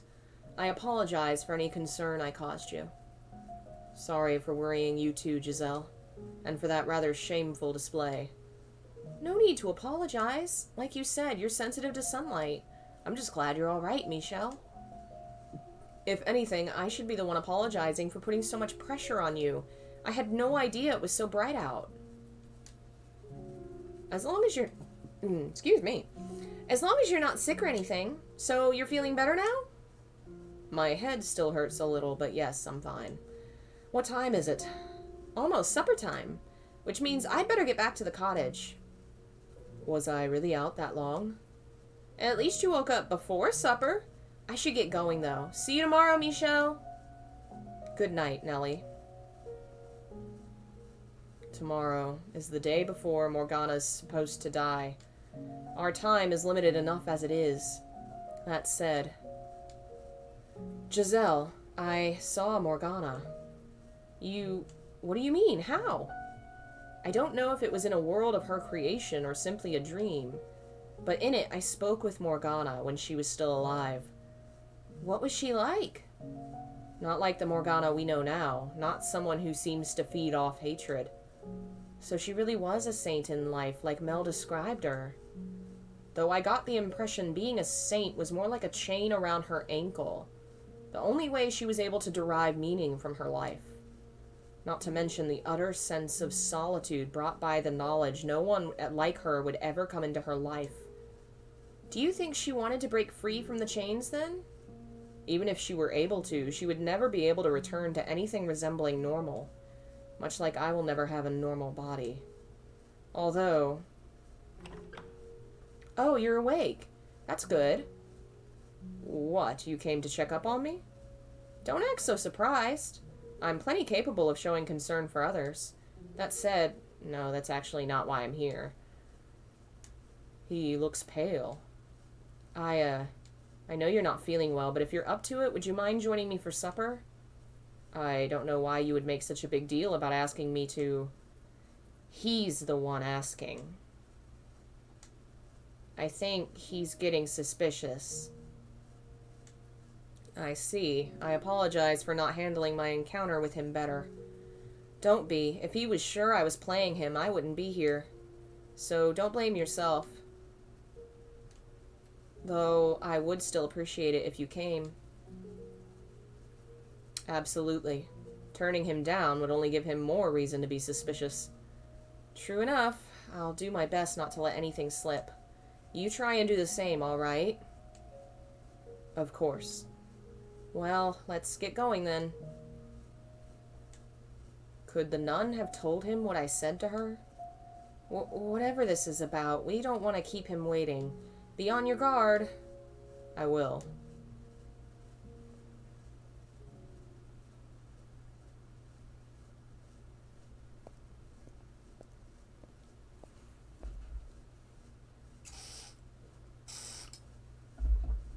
Here he is. I see that. I've been waiting. I saved you a couple seats, so go on, sit down.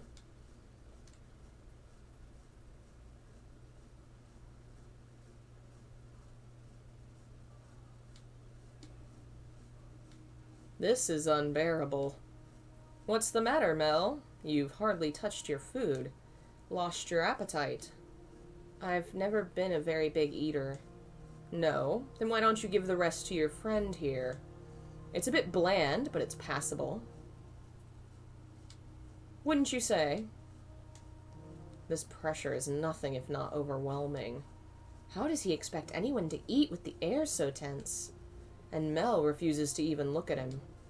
Considering he's the reason Mel's involved in this at all, I can understand not wanting to make eye contact.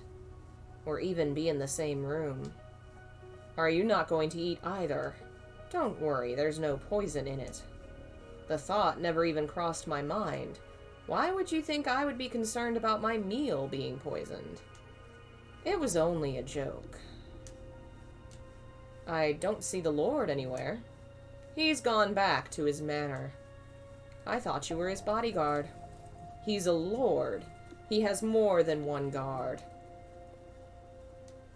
Why did you invite us to supper? Is there any reason I shouldn't have? There are plenty. Such as... like... I imagine anyone would feel a bit overwhelmed dining with the Lord's personal bodyguard. Like that. In fact, I'm surprised you two knew each other at all, let alone were on good enough terms to share supper together.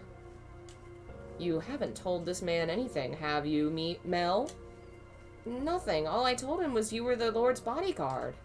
I see. You want to know what kind of terms we're on? What? We're accomplices. Such a shame this was how your reunion had to turn out. You finally get to see him again, only to learn he's a criminal. Wait, what are you... What crimes might you be referring to?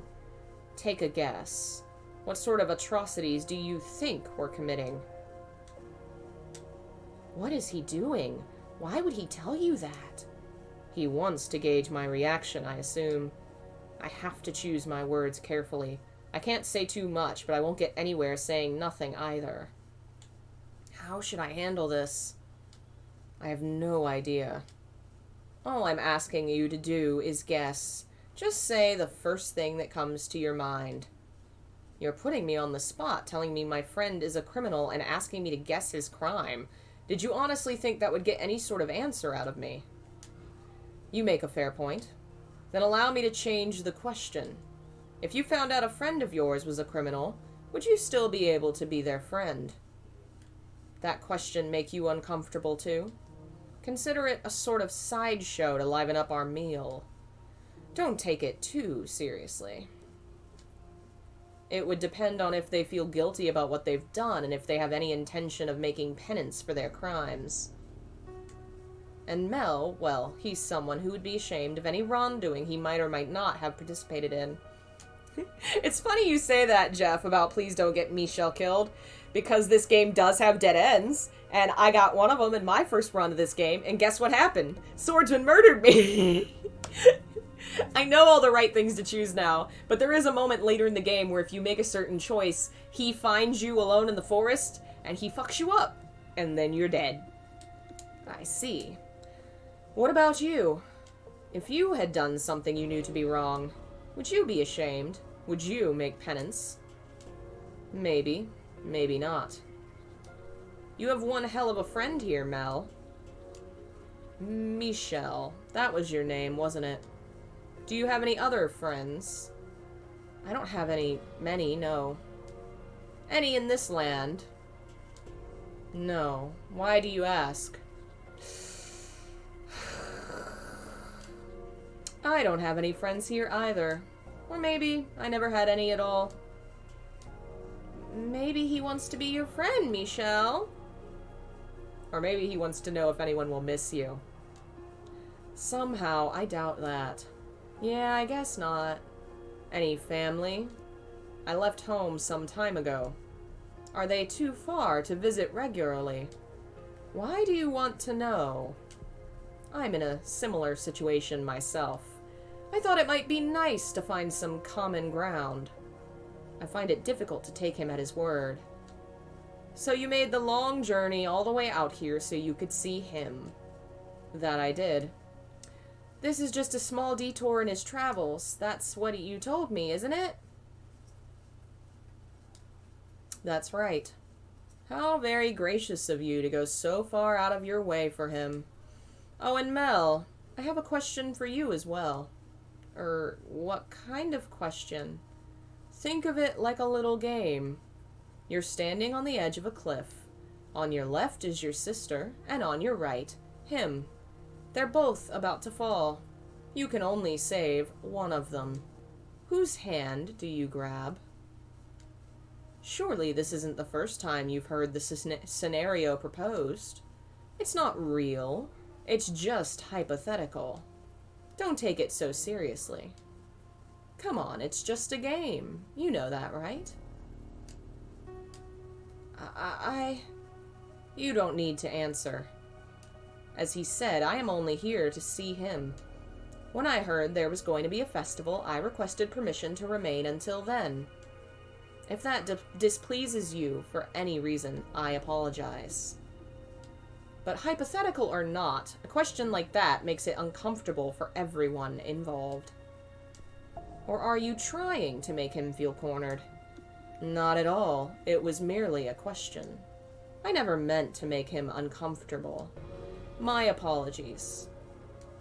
Now I suppose I should take my leave, as it seems my presence makes it hard to enjoy the food. Relax. I'm not staying here tonight. I won't get in the way of your reunion anymore. You said you would be here until the Harvest Festival. They're supposed to be putting on quite the impressive event. Look forward to it. May I ask you one thing before you go? What do you think of the nun? Are you very close to her? I am not close to anyone.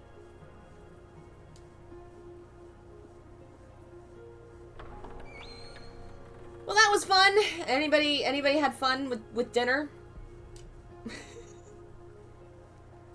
So, yeah, thank you. I was hoping to handle it better than that, but I just can't seem to keep it together around him. I'm really sorry. I can hardly blame you. Thanks. There's something really unsettling about him. I can't say I disagree. What was the deal with that question anyway? The cliff one? Yeah. I think it's best if you don't linger on it. Any way you look at it, he had to be... Never mind. Anyway, keep your eye out. You probably want to be extra careful tonight. After all that, I'm scared he might be up to something. There's no saying where he actually went. I'm with Mel. I have a bad feeling about what he might do. After a conversation like that, you'd be crazy not to be on alert. Hey, Joe. Yeah, I'm probably gonna play that at some point. Also, I love Death Threat Dinner. That's a very good band name. That would be wise, yes. I plan to head straight back to my room. Yeah, that sounds like a good plan. Do you really think we'll be able to get his key? I still can't bring myself to believe there's anything between him and the Saintess. And the Lord's pretty much always inaccessible. Does the Lord say anything when you're all together? Such as... anything at all. Something to give me some idea what kind of person he is. Sorry, I've got nothing. I usually keep my mouth shut when I'm with them, and they hardly talk to each other either. I see. Sorry. I'm pretty sure you've already heard this, but the Lord's an incredibly suspicious man. I'm not sure he's capable of trusting anyone at all. So it's not really a situation where I can go up and ask him about his personal life. After several failed assassination attempts, among other things, he's just grown to be suspicious of everyone around him. If someone's walking up to him and he even thinks they might try something, that's all it takes for him to have them beheaded. As a person, his reputation's awful, but he has done a lot to improve the city's economy. So the merchants and artisans thinks he's alright. And out of curiosity, what is the Lord's name? Huh? Oh, you don't know that either? His name is Jean-Francois Barnier. What? That name doesn't fit him at all. Not one bit. He does not look like a Jean-Francois. Could that mean he's not the Lord, then? No, the Lord is the only other person who did enough to earn Morgana's wrath and be on the receiving end of her reconstruction wish. It has to be him. But between this and the nun being named Marie, things are starting to get a bit muddled. Hold on a second. I think I've heard the name Barnier somewhere. There was a diary in the library when I lived in the mansion, as I recall, written by someone named Barnier.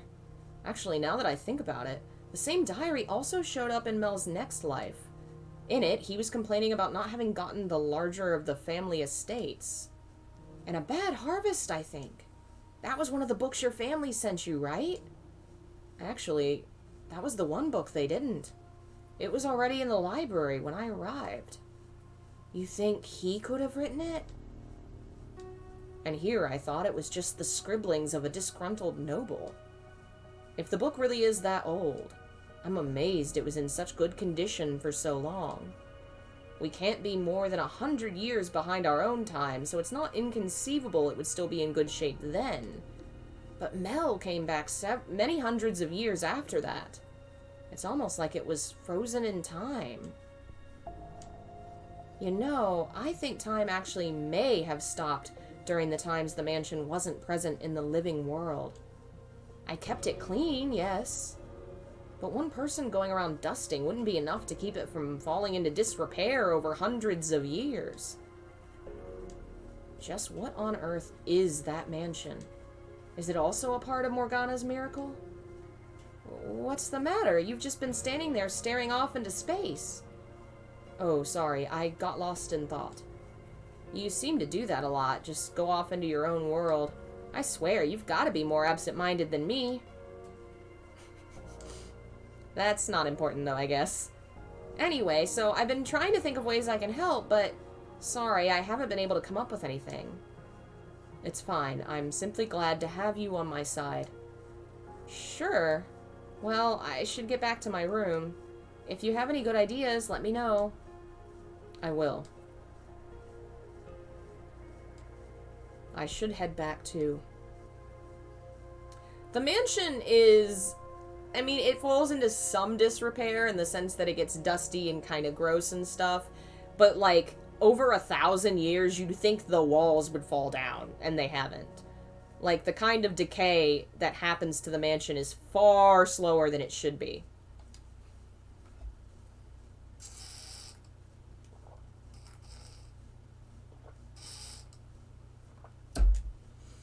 I know we don't have much time, Michelle, and that concerns you, but try not to agonize over it too much. Sorry. After how well yesterday went, it just feels like we've come to a screeching halt. Honestly, I'm having trouble processing everything. How about for now, we just focus on the immediate issues? I suppose. To start with, we're going to want to talk to the nun again tomorrow. We might have an easier time of it if we brought Mel or Nellie along. She'd probably be more inclined to believe us about the observation tower if it came from them. That might work, though it presents another potential problem. What if she doesn't believe them? It could put the two of them at risk. And there's also the chance she's not involved with the swordsman at all, as she claims. In which case, convincing her doesn't get us any closer to getting the truth out of him. Maybe it would be better to approach it from the Lords. Did you hear that? It came from over by the window. Maybe it's a cat. I'll go check.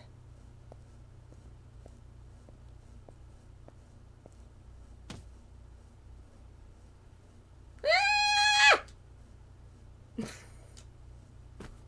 God damn it, there's someone in there.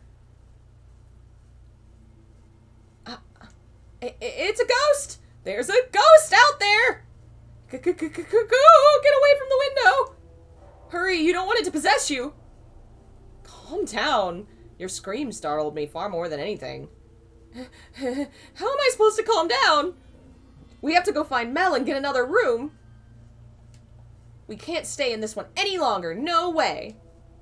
I don't think it was a ghost. This game takes place over about 771 years. Not if we count the ending. I don't think it was a ghost. In fact, I'm going after them. What? No, you can't be serious. Yeah, this is really hilarious, the fact that Giselle's kind of actually a ghost haunting him and she's afraid of a ghost. Michelle!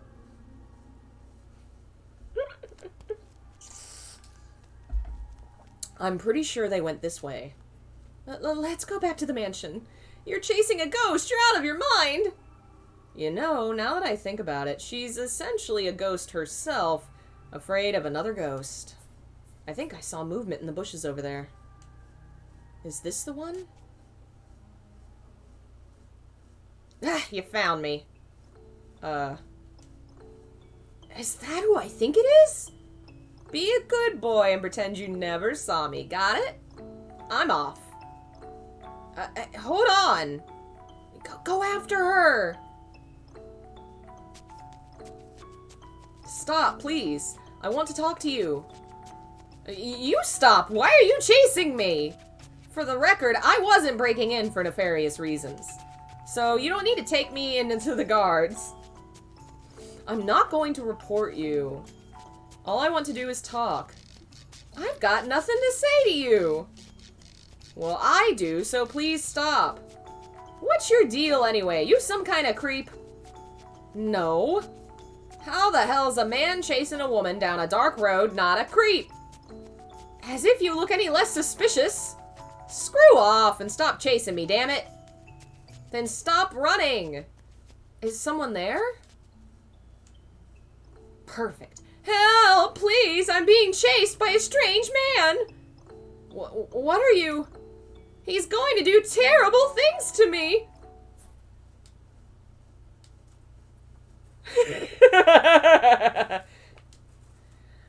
Is this as bad as it looks? It's worse. What's going on here? What? Wait a minute. Don't do anything rash. I can explain. I'm completely innocent. Maria? Well then. Things are suddenly looking better for us. So it would seem. What are you doing here, Maria? Wait, are you? Is that you, Pauline? Wait, they know each other? And she called her...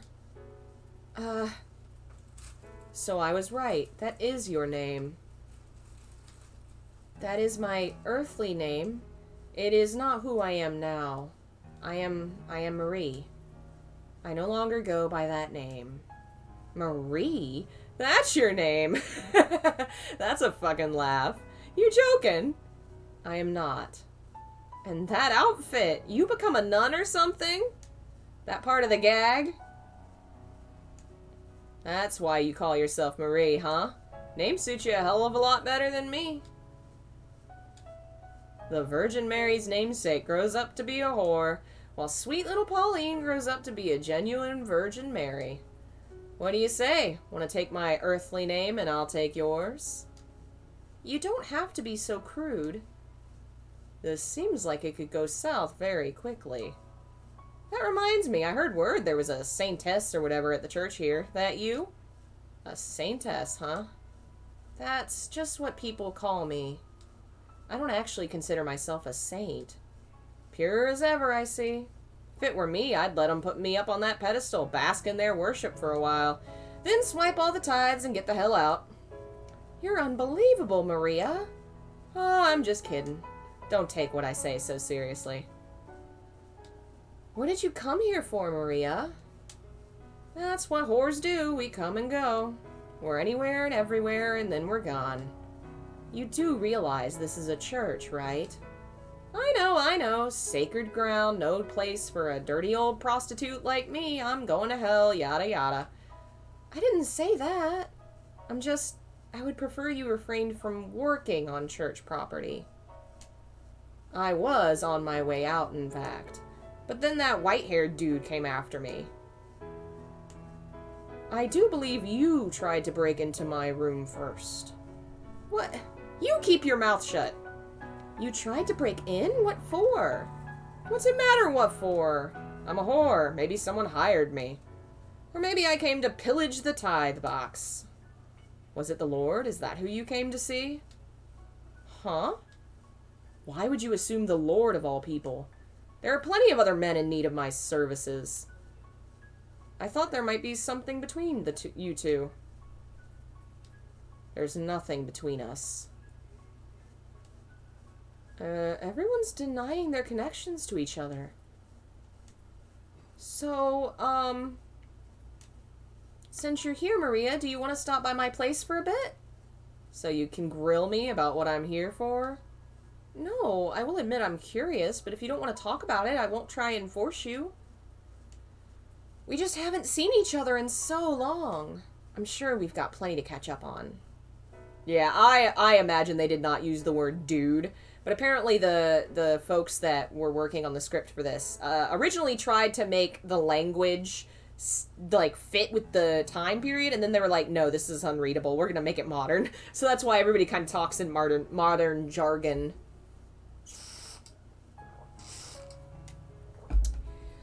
I'm sure we've got plenty to catch up on. Come on, surely you can stay for tea at least. They don't call you the Saintess for nothing, huh? You'll even invite a whore into your house for friendly chit-chat. I wish you'd stop calling me that. You're an old friend who I haven't seen in years. It's only natural to want to catch up, is it not? They're old friends? Not sure that exactly applies to us, you know. But sure, why not?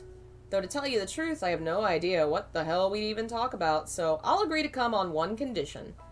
Whitehair here comes with us. Who, me? You can't let this opportunity go. Now that we know the nun is Pauline, we might be able to get more out of her. That's fair, but still.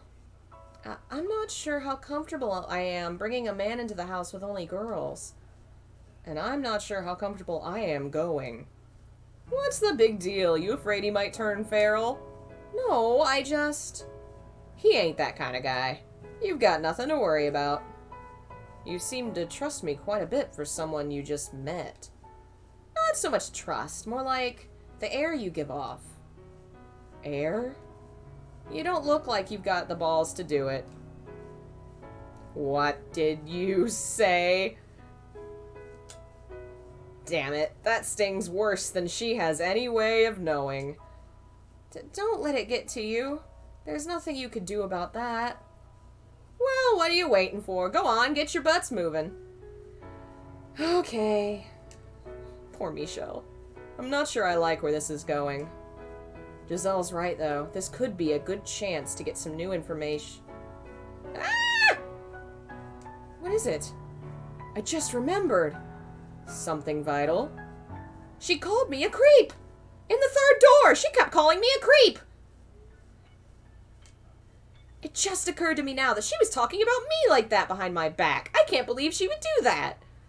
Let's let it slide for now. It's something she does in the future, after all. I'm not a creep, am I? Well, considering what you were like at the time, I can't really blame her for thinking that. Ugh, I wish I could erase that phase of my life entirely. Even I get shivers thinking of the maid me. I honestly don't think it was that bad myself. There's something really cute implied in the epilogue story where they're in the future, where it's kind of implied they do maid play. Not like, but like sometimes she pretends to be the master, do you want? And it's so cute when Michelle's like, oh my god, what are you doing? Don't do this. I'll take that as a compliment. Please do. That maid outfit, though, is quite alright. Yeah! Daddy like. Oh, hello, dearest Michelle. What brings you here so late? Did you come to see me? Who's the pipsqueak? She lives here. I took her in. Oh, it's a strange lady. And she's wearing almost nothing. Are you not cold in that? Girl, you don't make it in this business worrying about the cold. What kind of work do you do? Your clothes are really pretty colors, like something a princess would wear. In a way, I kinda am like a princess. A wicked princess who goes around seduce... Maria! She does not need to hear that! Oh, what's the fuss? I'm just giving her a glimpse of the real world. And you think now is the time for that? This isn't awkward or anything. Also, what's this dearest Michelle about? You two a thing or something? Seems a bit young for you. No, that's just what she calls me. That's what I call my brothers. He's my number 2 brother, but we're not related. My real brother's back at the church. I have to showcase all the options? What do you mean? Like all the endings? I don't want to show the one that comes... This is where I ended up getting my first bad end. It was horrible. The swordsman cut you to pieces. He's got the same hair color as me, and we look a little alike. Oh, really? Must be a pretty good-looking fella if he's related to you. Of course he is. I wouldn't let him be my brother if he didn't look good. That's quite the assertion, Nellie. It's so lively in here. I'm stranded in uncharted territory. Oh, I bet you're stiff as a board out there. Relax, deep breaths. You're asking the impossible. Alright, we'll sit down and make ourselves comfortable, everyone. I'll go make some tea and something to snack on while I'm here. It's a girls' night in. This'll be fun. Why is Michelle here, though? You have no idea how much I wish I knew. Oh, that's not important, but you know what is? 3 girls, 1 guy. That's gotta be rough. Actually, make that 4 girls. Huh? Why would that be rough? Tell me, you've got 3 girls in 1 room. What do you think they're gonna be talking about? Love, romance! And there he sits all alone in a pink cloud of girl talk. That sounds uncomfortable. And we get to watch him twist and squirm. That sounds like fun. This is so cute. What do they think I am, their plaything? I didn't just sense you smiling too, did I? Oh, all the options in this conversation. Yeah, we can do that. I forgot there's gonna be... He has to choose things. Oh, no, not at all. I was just thinking I feel kind of bad for you. Why don't I believe you? We don't have time for this. Morgana's still locked up in that tower even as we speak. I get where you're coming from, but I don't think this will turn out to be a waste of time. All 3 of them have ties to the men with the keys. We could very well learn something from their conversation that could lead to a breakthrough. So I say we participate and see where it goes. What's this? Already friends, you two? Yep, I like this new lady a lot. She's a sweet little girl. What's not to love? Hee hee hee. You know, that kind of makes me jealous. It took you a long time to warm up to me, Nellie. What? No, it didn't. I don't think. I don't know. It felt to me like you were keeping your distance. Well, you know, it's not easy to work up the courage to talk to a real live saint. Oh, Nellie, you know it's not that big a deal. I'm not even a real saint. So, what's the conversation about? Love, romance. How about your taste in guys? Oh. Do you have anyone? A crush? A special someone? You do, don't you? I am a servant of God the Father. So no, I do not have anyone. Oh, come on. We won't tell. Promise. Forbidden love. So romantic. So exciting. You know, I think you should go first, Nellie. I like princely boys. My brother's the closest thing to my ideal. Oh, and I mean my real brother. You don't say. And you, Maria? What kind of guys do you like? Me? I like me a nice subservient man. Someone who knows I'm in charge. Subtlety isn't her strong suit, huh? Why not someone you can always count on, or encouraging and supportive, or sweet and kind? Someone like that would be... Guys like that only light you little tween girls' fires. Things get a little more complicated as you get older. Life stops being quite so simple. So you start wanting to find someone who'll make the daily load of shit even a little bit easier to swallow. Really? I'm not sure I want to grow up anymore. Though I guess that's partly a result of who I am, so who knows, maybe you'll have it a little better. I hope so. Okay, now it's your turn, Sister Marie. Me? I suppose I could tell you who my favorite angels are. No, it has to be someone real. You have to have someone. I already told you. There's someone else who hasn't gone yet. I can go after that, can't I? Who else is there? You know, that's not a half-bad idea. Agreed, I want to know too. No dodgy answers either. What? What kind of girl do you like, Michelle? What? You're not supposed to bring me into the conversation. Lighten up, loosen up, let us have it. Hi, but it's a very complicated personal matter. Then how about we make things simple, turn it into a choice. A choice? Of the three of us, who ticks the most boxes on your complicated tastes? His face! Don't think too hard about it, just pick one. Me. Teensy tiny one. Or the nun. Teensy tiny one is like 10, so God no. Who'll be?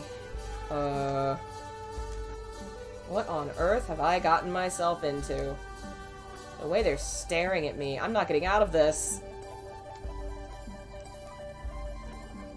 Okay, let me save, and then we can see the three options I will go for. I will not go... There's actually four.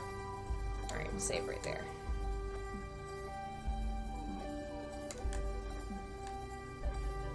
Okay. Ooh, I haven't tried the last one! Alright, we'll try it. We'll start with Maria. Me? So you're into me, huh? Want to spend the night together then? I'll even give you a discount. I was simply answering your question, not propositioning you. Why would he need a discount to spend the night with you? We'd be doing more than just talking, girl. No, it'd be grown-up fun, if you know what I mean. Maria, I already asked you not to talk about that around Nellie. Oh, quit being so overprotective. She's not a toddler. She knows what I'm talking about. But... grown-up fun? You know what a man and woman do in bed. Ah! That's vulgar! You're both vulgar! You're vulgar for mentioning it, Maria, and you're vulgar for paying for it, Michelle! I'm not paying for anything! That's something you can only do with someone you really, really love after lots and lots and lots of time getting to know each other and a whole bunch of other stuff. It's not something you pay money for. You're not even allowed to kiss if you're not in love. That's about right for most people. That means you too, Maria. You have to stop this instant. If I stop, I won't be able to make a living and you'll find me starved to death in an alley somewhere. What? That's my life. I don't have to tell you what kind of work I do now, do I? Out there in the real world, there are more women than you can imagine who have to live like that. Swallowing their pride, selling their bodies, sucking up to people. Don't look so disillusioned. I'm sorry. I wasn't trying to make you feel bad. And just so we're clear, I'm not discontented with how I ended up. If anything, I mostly just hope you don't think worse of me for it. I don't. Not when we were just getting to be friends. I'm just surprised, that's all. As you should be. And I hope you keep right on the straight and narrow.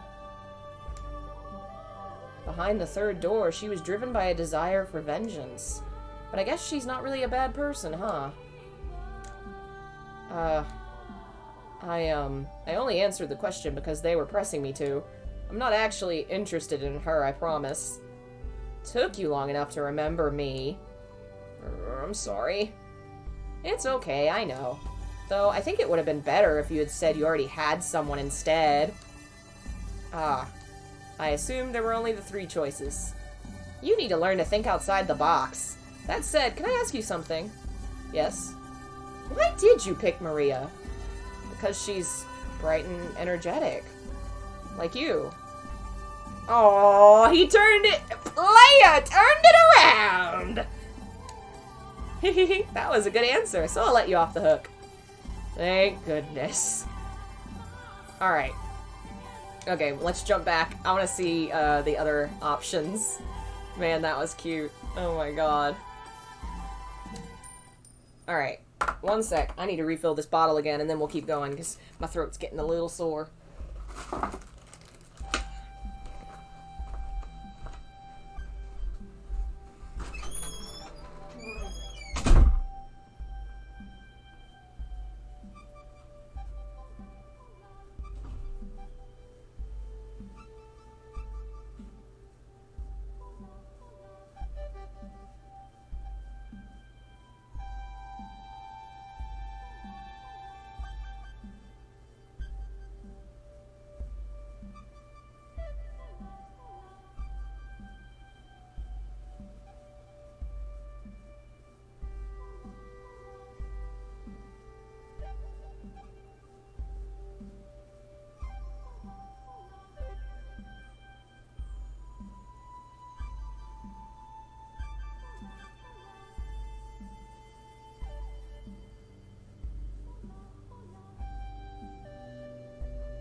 Alright.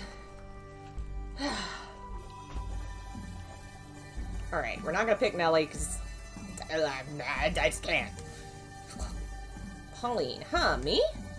A lot of guys are into that, yeah. I'm sorry. As a servant of God the Father, I cannot reciprocate your feelings. Shot down on the spot. Poor Michelle. Save your pity. You asked me to choose, so I chose. I didn't mean anything more than that. I don't know, I'm not convinced you didn't fall for her the moment you laid eyes on her. Poor Michelle. Listen to me. What about me do you like, out of curiosity? What about you? It'll only make things worse if I say she seemed like the safest option! No real reason. It's not that hard to see what he likes. You're nice to everyone, you rarely get angry, you're hot as hell. And you've got huge knockers. Maria, please! How crude, dearest Michelle. Could you stop heckling me already? Michelle, there's something I need to ask you. What is it, Giselle? Did you fall for me because I have large breasts? What? No, absolutely not. If I didn't, would you still love me? Of course I would. Alright, in that case, I'll pray for God to make me completely flat. What? See, I knew it! You wouldn't love me anymore! Of course I would. I just don't know why you would ask him to take back something he blessed you with! You men are all the same. How does liking big breasts make me a bad person? Oh my god. Oh my god. What the hell are you doing over there, Michelle? Holding your charades game. Don't worry about it. Oh my god, does that mean... Oh god, she almost said my brother. That other boys won't be interested in me if mine aren't big too? I can Ah! No! No, you can't! They did always say that that was something you were supposed to try and do. I doubt it works, but that was always like what was the word? The conventional idea. You were supposed to massage your chest so it get bigger. Oh god. Yeah, I kind of want to pick Nelly just to see how bad they roast him. It grosses me out a lot. It grosses me out a lot, but I'm pretty sure the game does not condone pedophilia. You won't be too rough? I'll be very God, no! Maria, Nelly. This couldn't get any more uncomfortable. Now that's Michelle answered. It's your turn. It makes sense for Maria not to really think about it that way because in her backstory, as we learn later, she basically became a prostitute at age 10. So to her, it's normal. It's like, you know, sex is sex and age doesn't matter. But anyway.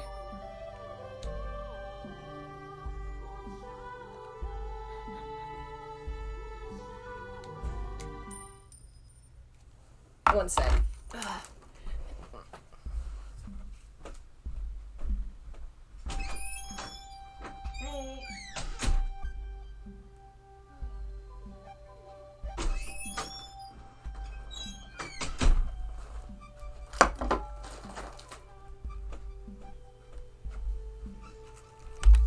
My mom made me snackies. Alright. So I guess we will try this one just to see the humor.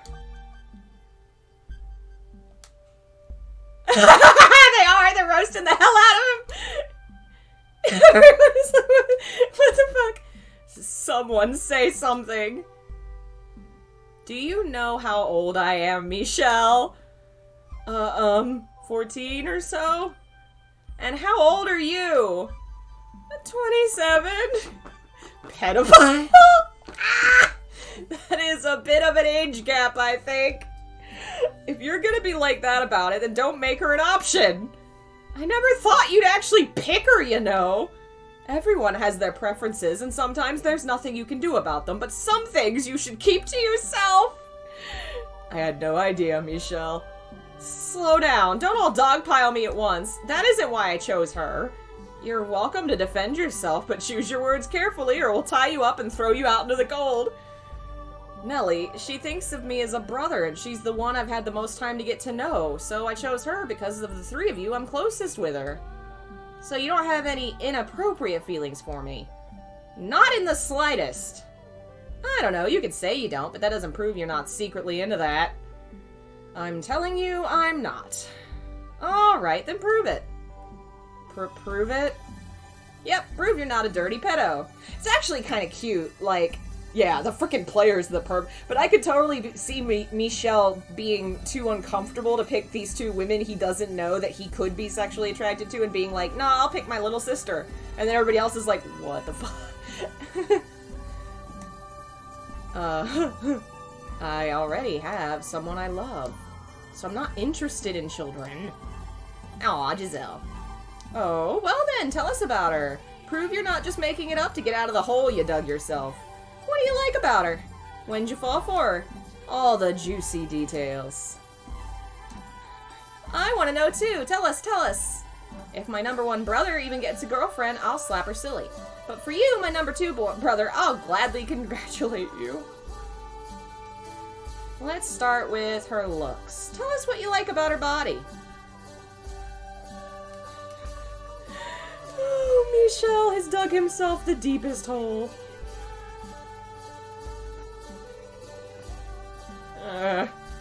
Well, I'll be damned. It sounds like you really are head over heels for this chick. That's kind of anticlimactic. I had no idea you felt that way about me. I want to bury myself alive. I'm amazed you even noticed some of those things. Could you please drop it? Oh, but why? You just made my day. You have no idea how humiliating it is, being forced to say all that while I know you're listening. It's almost worse than being tortured. You two are away from each other right now, though, aren't you? How sad. Yes, it is. While she may be here with me, I can't actually see her there. It's hard being away from someone you love. I'll be praying you get to see her again soon. Thank you. That was actually really sweet and hilarious. I'm so glad they turned it on you like that and they weren't... I mean, from the way this whole story was written, I didn't think they would be gross about it. It just made me uncomfortable to pick it. But I think that was super cute. Alright, now I'm gonna pick... I'm not interested in women! Michelle, are you... What? No. No, I didn't mean it like that. I only said that because I thought it would be disrespectful to you to choose any of them. Hence, I'm not interested. I kind of get what you were trying to say, yes, but your choice of words is really asking to be misinterpretive. Oh, you swing that way? I'm sorry for putting you in such an uncomfortable position. No, you're not going after my Mel, are you, Michelle?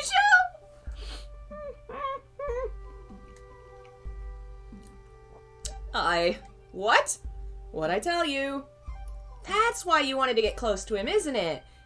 No, that's impure. The two of you together in each other's arms, roses sprouting up all around you? Slow down, Nellie. Although, that might be better than him putting his hands all over some strange girl. Stop, please. It would mean I could keep both of my brothers around for twice the pampering. That actually sounds really nice.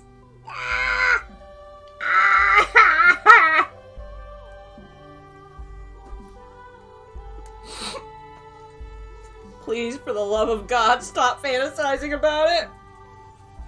Ooh, I know. First we'll need to buy a new house. One where you can have a room to yourself, so I can stay out of your way. Stop it! You're gonna make me sick. Huh? You mean you don't like Mel, then? Absolutely not. What about, the Lord's bodyguard? Pauline's like, what? That's my man. Never. The Lord himself? No more, please. I don't like any of them.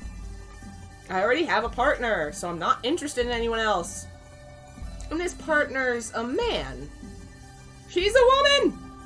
You know, I might not have had the best reaction at first, but to be honest, I'm pretty okay with it. It can be hard keeping it bottled up when you're around others, so just know you've got me when you can be yourself around. Are you even listening to me? Love can take many forms. She's being surprisingly open-minded for a Middle Ages priest. Whatever. You too? I'll be happy to help if you change your mind about Mel. I can't take this anymore. I do feel bad for you, but you did kind of bring this on yourself. That one was pretty great. I picked the one where you choose your girl. Because of course I did. I'm loyal to my girl. So that's the one we're going to go with now. Oh, my girl. What? Really? Psh, that's no fun. You can still tell us what lights your fire, at least, even if you've already got someone. Loving someone's a beautiful thing. I will pray for God to grant you both his blessing. What's she like, though? I want to know. Tell us about her. What's she like? She's always smiling. She's a very cheerful, energetic person, the opposite of me in many ways.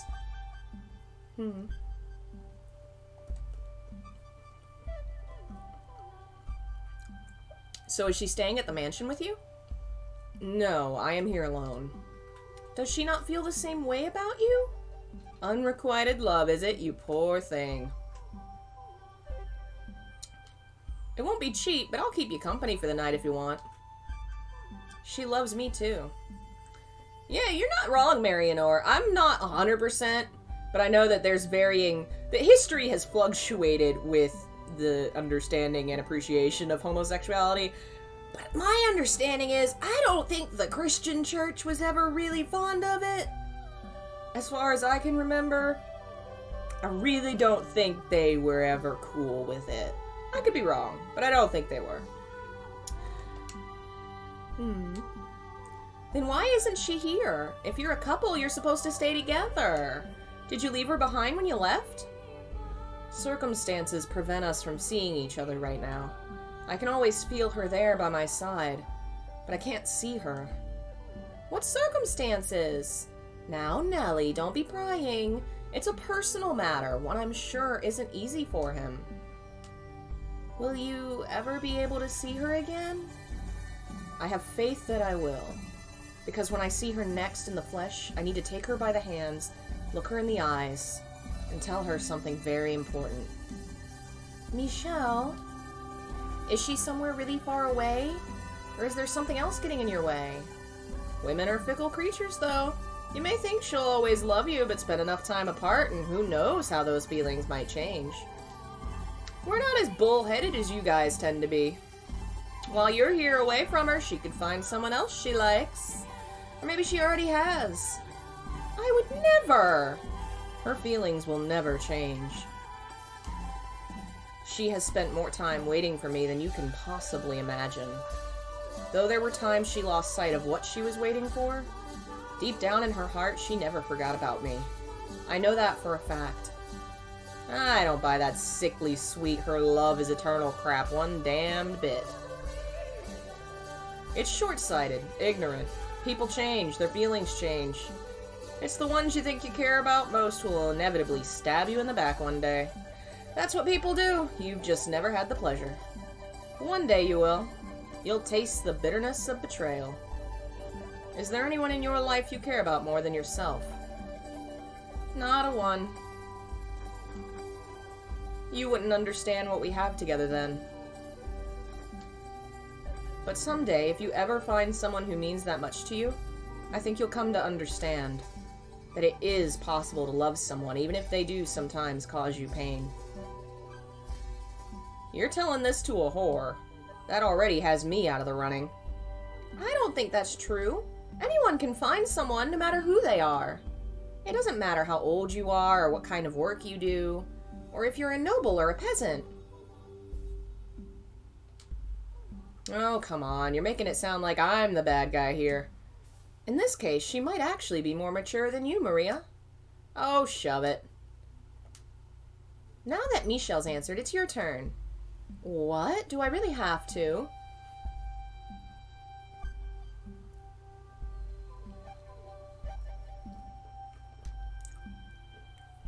You do. Everyone else has answered. Like I said, I don't have anyone.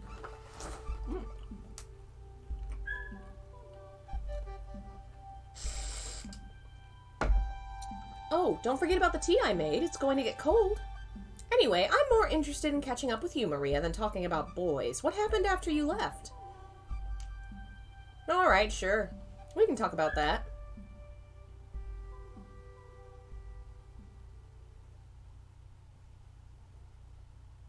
An orphanage?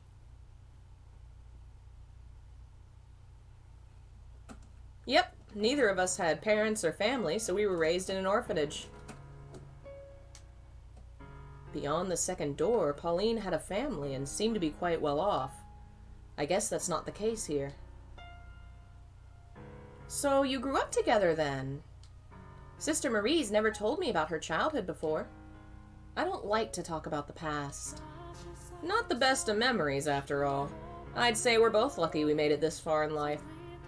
You still keep in touch with that shit heap of a director?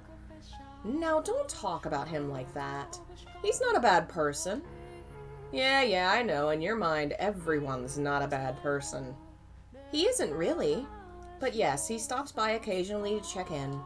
He was the one who set me on the path to becoming a nun. He always was fond of you. Perfect little angel you were. I doubt he liked me more than anyone else. Compared to you, I was a damned gremlin. You were a naughty girl, weren't you, Maria? The naughtiest girl around. I'd throw rocks at the walls, making all these little holes, and one time I even filled the director's shoes with dog shit. That would make anyone angry. I wasn't always a little twat, mind you. The director either loved you or hated you. There was no middle ground. And if he didn't like you, life was hell. He'd make you go without supper, force you to sleep outside, shit like that. That's awful. I had no idea he was doing that to you. You could have said something. Like that would have made a difference. You adored the damn director. You never would have believed me over him. Once you put your trust in someone, you refused to believe they could be anything less than perfect. Completely blinded by faith. I don't... You do. The only reason you're willing to believe me now is because it's been so long, and because there are other people here.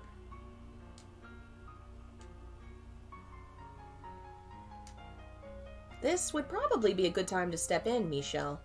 Change the subject or something. I feel kind of bad for her. How long were you two together? Until we were around 10, I think. Does that sound about right? Sounds about right, yeah. I got fed up with everything and ran off, ended up at a brothel. Been a whore ever since. It's been, what, 10 years now? I'm practically a veteran. Did you like life at the brothel better than the orphanage, Maria? Between the two, I'd take the brothel any day. There, I've got friends and colleagues. Although, I did lose a whole bunch of them 4 years ago. 4 years ago. I remember hearing word of a brothel raided by bandits around that same time. Was that where you worked, Maria? Yep, and what a nightmare that was. I mean, why the hell would you raid a whorehouse? Why not go after some noble's estate, or the damn lord for that matter? A brothel raided by bandits. 4 years ago. What's the matter, trying to make those forehead wrinkles permanent? I know I shouldn't be surprised, but I'm beginning to think Maria might have had some contact with Morgana in life as well. Oh? 4 years ago would make Morgana 12, and where was she then? Oh! I have a question for you, Maria. Brothels are places where they make broth? Yeah. Uh-huh. Was there a girl by the name of Morgana at that brothel? You know Morgana? So my suspicion was right. Yeah, Morgana was there. Me and the other girls looked after her together. But after the bandits razed the place, I never saw her again. What a travesty that was. It was chaos. Only a handful of us even survived. I figured she'd either been killed or sold off somewhere. But if you know her, then that means she's alive, right? That's great to hear. I've been worried about her ever since. Michelle, Morgana's the Saintess's name, isn't it? That's what you told me. Huh? Saintess? That's right, Nellie. That is indeed the name of the person who performed your miracle. And she's locked up in the tower now. Locked up? You told Nellie all that nonsense too, Michelle? It's not nonsense. Mel told me everything. It's all true. He feels terrible about what he's done, but he can't set her free by himself. Now you two. We need the other 2 keys. The Lord has one and his bodyguard has another. After learning the truth, I knew I had to tell you, but I was too afraid you wouldn't believe me. And if you didn't believe me, something bad might happen to Mel. It's not good to tell lies, Nellie, and the same goes for your brother as well. What? The Lord stores his valuables in that tower. That's why it's locked up and you can't get in. Or are all 3 of you after his wealth? Of course not. And you, Michelle, you need to stop planting these strange suspicions in. See, this is exactly what I was talking about. You haven't changed one bit. You won't even give someone the time of day if they're saying anything that contradicts someone you've decided to trust. Can the watchtower, was it? Can you not bust the door down? I'm still lost as hell here. But the long and short of it is Morgana might be in that tower. She is, yes. It might be possible to break down the door with a dozen or so people to help, but that's infeasible. Besides, opening the door isn't our only objective. So we need the other keys. Correct. It's not true. He would never do that to someone. People think he's scary and mean, but they're wrong. He's a sweet, respectable man. He would never lock up an innocent girl. Even though everyone else is saying he would. If I don't believe in him, then who will? So you are more than acquaintances. If you really have that much faith in his goodness, then tell us after you've seen what he's done. Pauline, assuming hypothetically there really is someone in the tower, there's nothing I could do about it. I'm a nun. I have no real authority here. I'm just a pretty face. Nevertheless, he started this to help you. So if you tell him to stop, he might actually listen. Please, Sister Marie, help us set the Saintess free. Your ability to trust someone so completely is actually pretty amazing. But if you let it turn into blind faith, it'll come back and bite you in the ass. Could I please ask the 2 of you to leave? An old friend of mine might be being held prisoner right now. And you expect me to just scamper on home? Go. She is a little too innocent, perhaps, but I don't think her faith is entirely blind. You are a woman who is capable of making decisions for herself. I know you are. Yes, you've placed your complete faith in one man, but that hasn't stopped you from considering what you should do with your own life. You were never short-sighted. We only met yesterday. What could you possibly know about me? Give me some time until tomorrow. Time to think about what to do. As you wish. Yeah, Maria, once we get to see her backstory, Maria becomes an even, like, way more interesting character. And the Morgana's curse is what kind of twisted and turned her into someone that would betray what's-his-face. She wasn't originally like that. She's clearly bitter, but not as vindictive.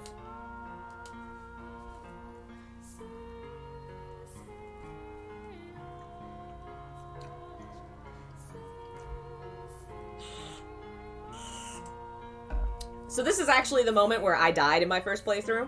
Maria's gonna walk home. If you offer to walk her home and you go with her, then on your way back, Swordman finds you in the forest and murders the fuck out of you. So we're not gonna walk her home. So, is all that really true? It is. How do you know any of that, though? Because, what story should I go with this time? Should I use the letter again? Forget it. That's not important. The pipsqueak ain't one to go throwing around accusations like that for shits. Point is, I'll take your word for it. And if we get the door open and it turns out there's no one there, no harm done. So you believe me? You're not lying, are you? No, I'm not. Then that's that. Frustrating part is, winning over a whore isn't going to get you very far towards fixing anything. That's not true. Just knowing you believe me is reassuring. If you say so. Could I ask you something? You did come here in search of the Lord, didn't you?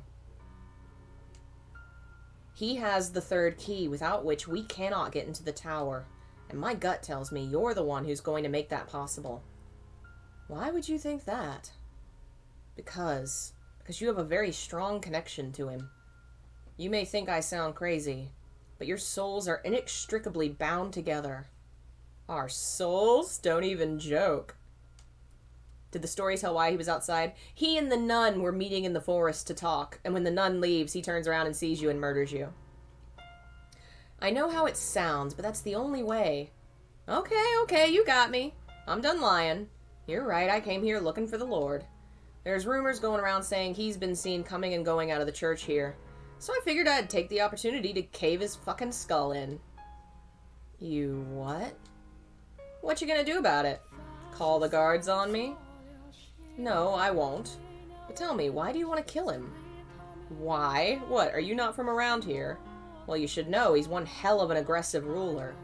I won't deny he's done wonders for the economy. The city's a great place to be if you're a merchant. Taxes are lower than anywhere else, and all you need is enough money and you can buy citizenship. But for the people who've lived here our whole lives, the poor, the peasants, those who need the most help, it's only getting harder to stay afloat. The gap's getting bigger by the day.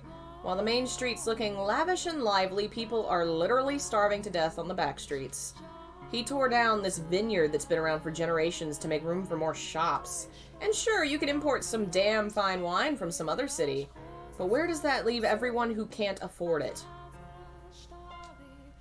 That reminds me, in the third door, he ran some other company's factory out of business for his own profit. Different businesses, same practices. Giselle? The merchants, especially those who came in from other cities, get treated like kings. But the Lord still has plenty of enemies. I see. So you're someone who doesn't think highly of him, then? Pretty much. What would killing one man accomplish, though? Not much, probably. Make me feel a hell of a lot better, though. Do you not actually know the Lord in person, then? I've met him before, so I know who to look for. But that's about it. There's none of this, what'd you call it? Inextricably linked souls crap. No fucking thank you. Maria says she's met him, and Morgana mentioned seeing prostitutes at the Lord's Manor when she was first taken there. Could she have been one of them then? Changing the subject a bit, there's something I wanted to ask you about Pauline. Frankly, her being a nun, it doesn't make a damn lick of sense to me. What do you mean? I mean, this isn't what she wanted with her life. When we were kids at the orphanage, she wasn't exactly this pillar of faith. We said grace before meals, but only because those were the rules. All ceremony, nothing more to it.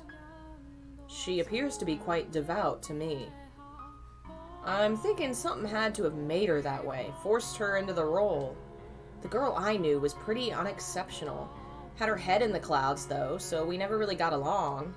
But she was always talking about how when she left the orphanage, she'd find the perfect man, fall in love, get married. You could practically see the hearts in her eyes. They'd buy a comfortable house, have a few kids, maybe get a dog. It'd be a happy family, warm, peaceful. And every time she told me this, I'd snort and tell her she needed to get herself a more original dream, at which point she'd start crying and calling me mean. Wow, Maria was an impressively jaded 10-year-old girl. She was a girl in love with love, and now she's a bloody nun. I guess it kind of makes sense as an extension of her unwavering trust shtick, but I mean, come on, surely she could have chosen someone better to put that trust in. Anyway, I guess what I'm trying to get at is, and as unreceptive as she was back there, she wasn't doing it maliciously. Not that I have any right to defend her after all that shit I gave her about it. You know, you're making it very hard to tell whether you like her or not. Don't think too hard about it. Just sticking up for an old acquaintance. Anyway, I think I'll head back. As concerned as I am about Morgana, there ain't much I can do. Guards aren't gonna believe the ramblings of some whore, especially not when she's making accusations about the damned Lord. That part's gonna be the real bitch, I figure. If there's anything I can do, let me know. You can find me at the brothel in town. Well, I'm off. It's late. I'm not sure how safe it is for you to be wandering around in the dark alone. Maybe I should accompany you. Don't worry, this is my home turf. And besides, if someone did attack, I'm pretty sure I could outrun you. And overpower you at that. The worst part is, she's probably right. But... yep, this is the choice. If you're certain, very well. Because otherwise, I'll die. I appreciate the thought. See ya. Hold on a second. Something else you needed? I would like, if you could, for you to tell me about the time you spent with Morgana. Anything you can, no matter how insignificant it may seem. I want to know what kind of life she had there. How's tomorrow sound? Tomorrow? I'll sneak into the courtyard tomorrow night. Meet me there and I'll tell you what you want to know. Why not now, though? No real reason. Just need a little time to sort things through. See you tomorrow night. Stay warm.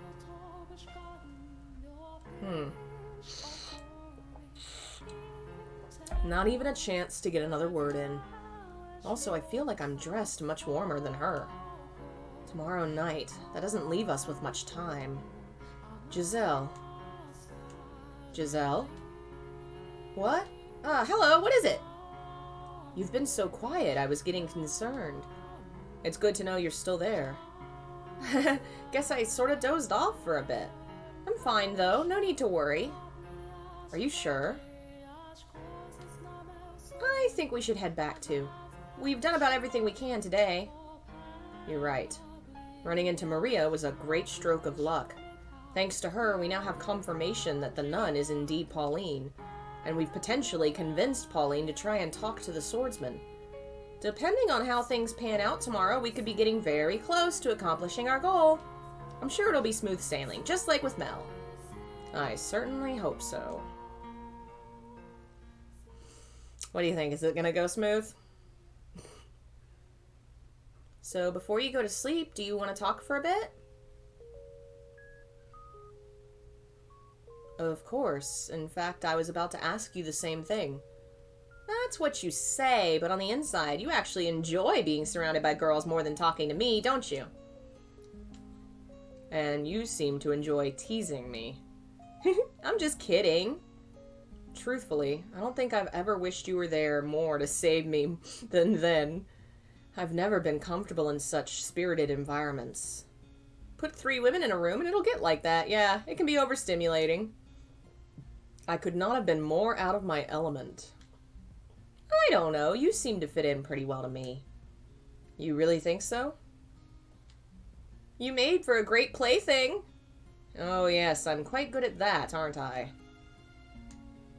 I will say, there was one thing about the whole affair that surprised me. Oh, what would that be?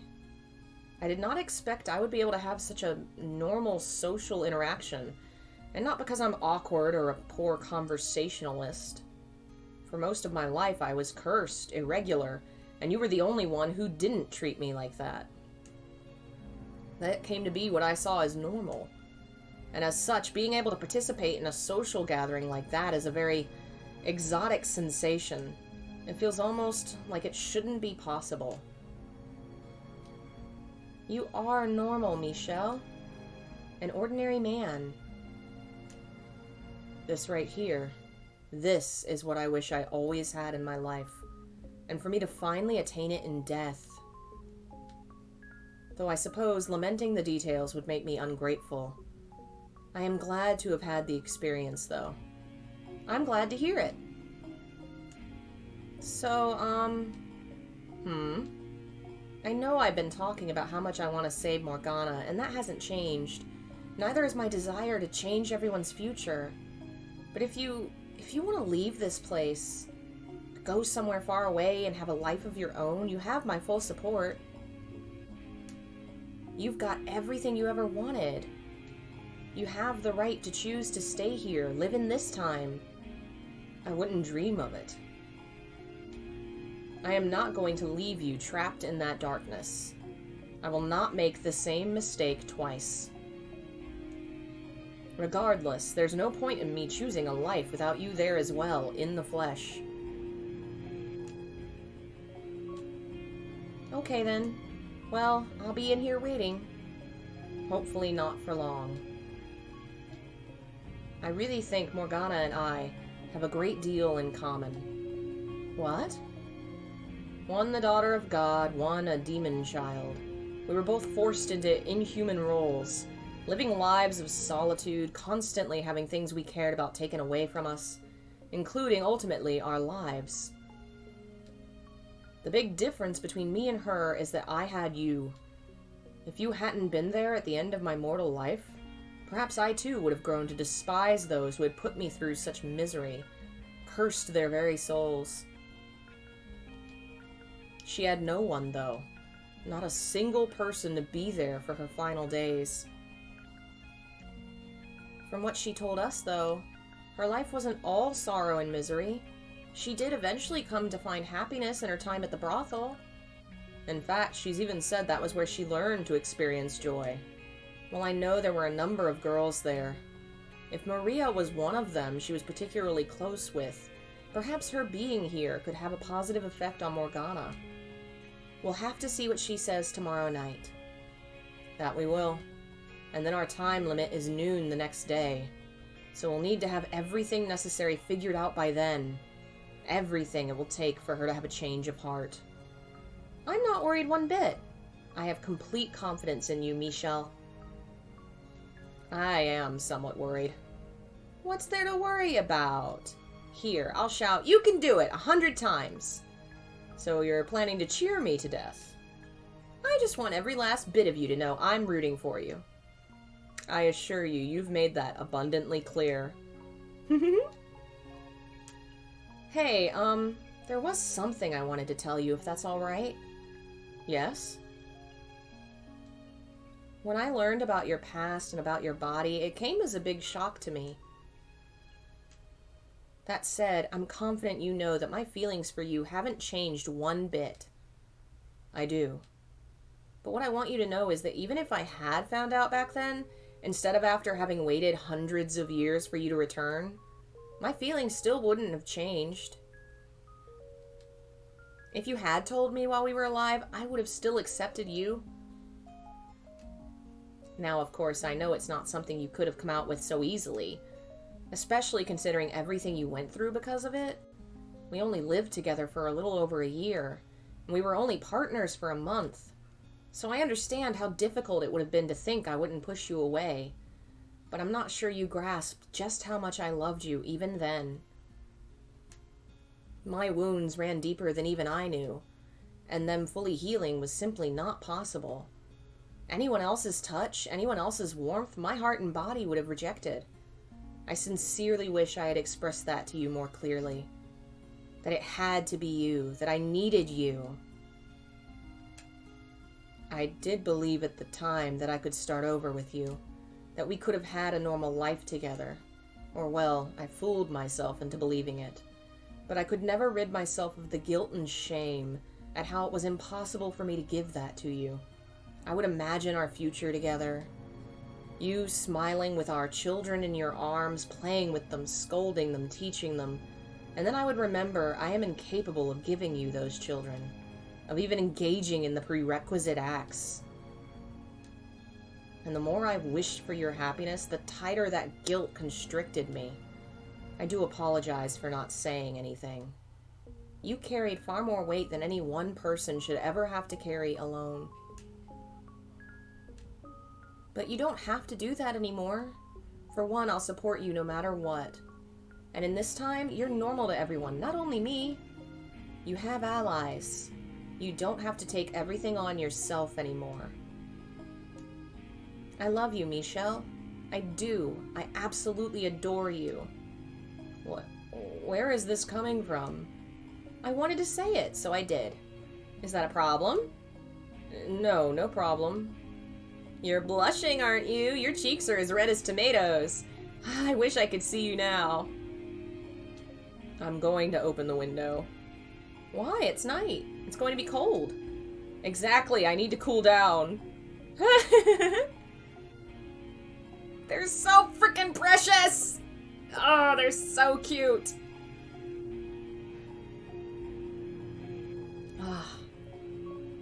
What are you eyeing at? It's a spring snow. It's gorgeous. There was hardly a cloud when I was outside earlier, and now it's snowing. Are you worried Maria might catch something out in this weather? Hopefully she's in bed by now. I've never seen it snow in the spring before. Maybe I just wasn't paying any attention to what lay beyond the dark walls of that house. Maybe. Have you?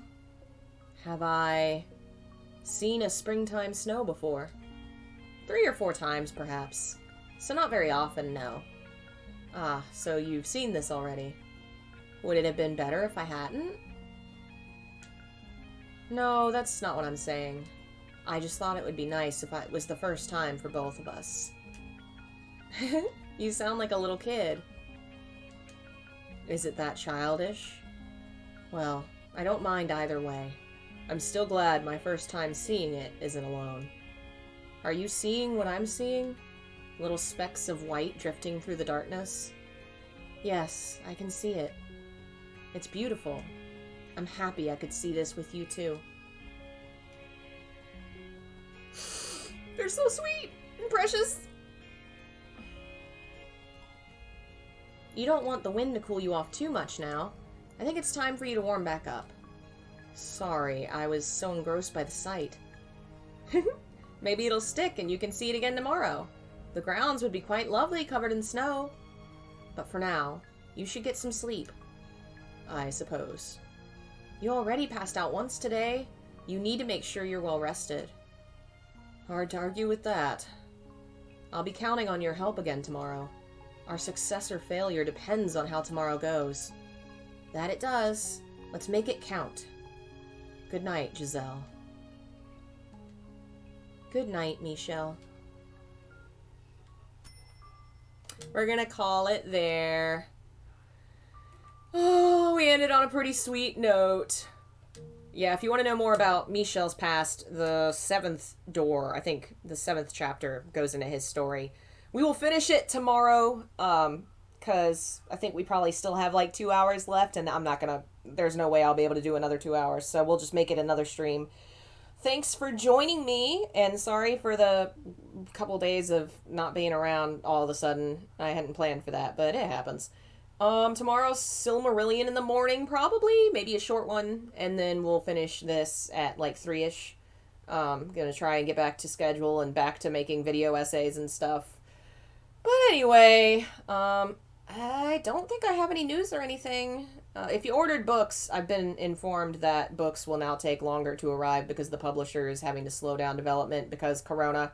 So, just know that. Books will be slow to come. So, bye guys. I'll see you tomorrow.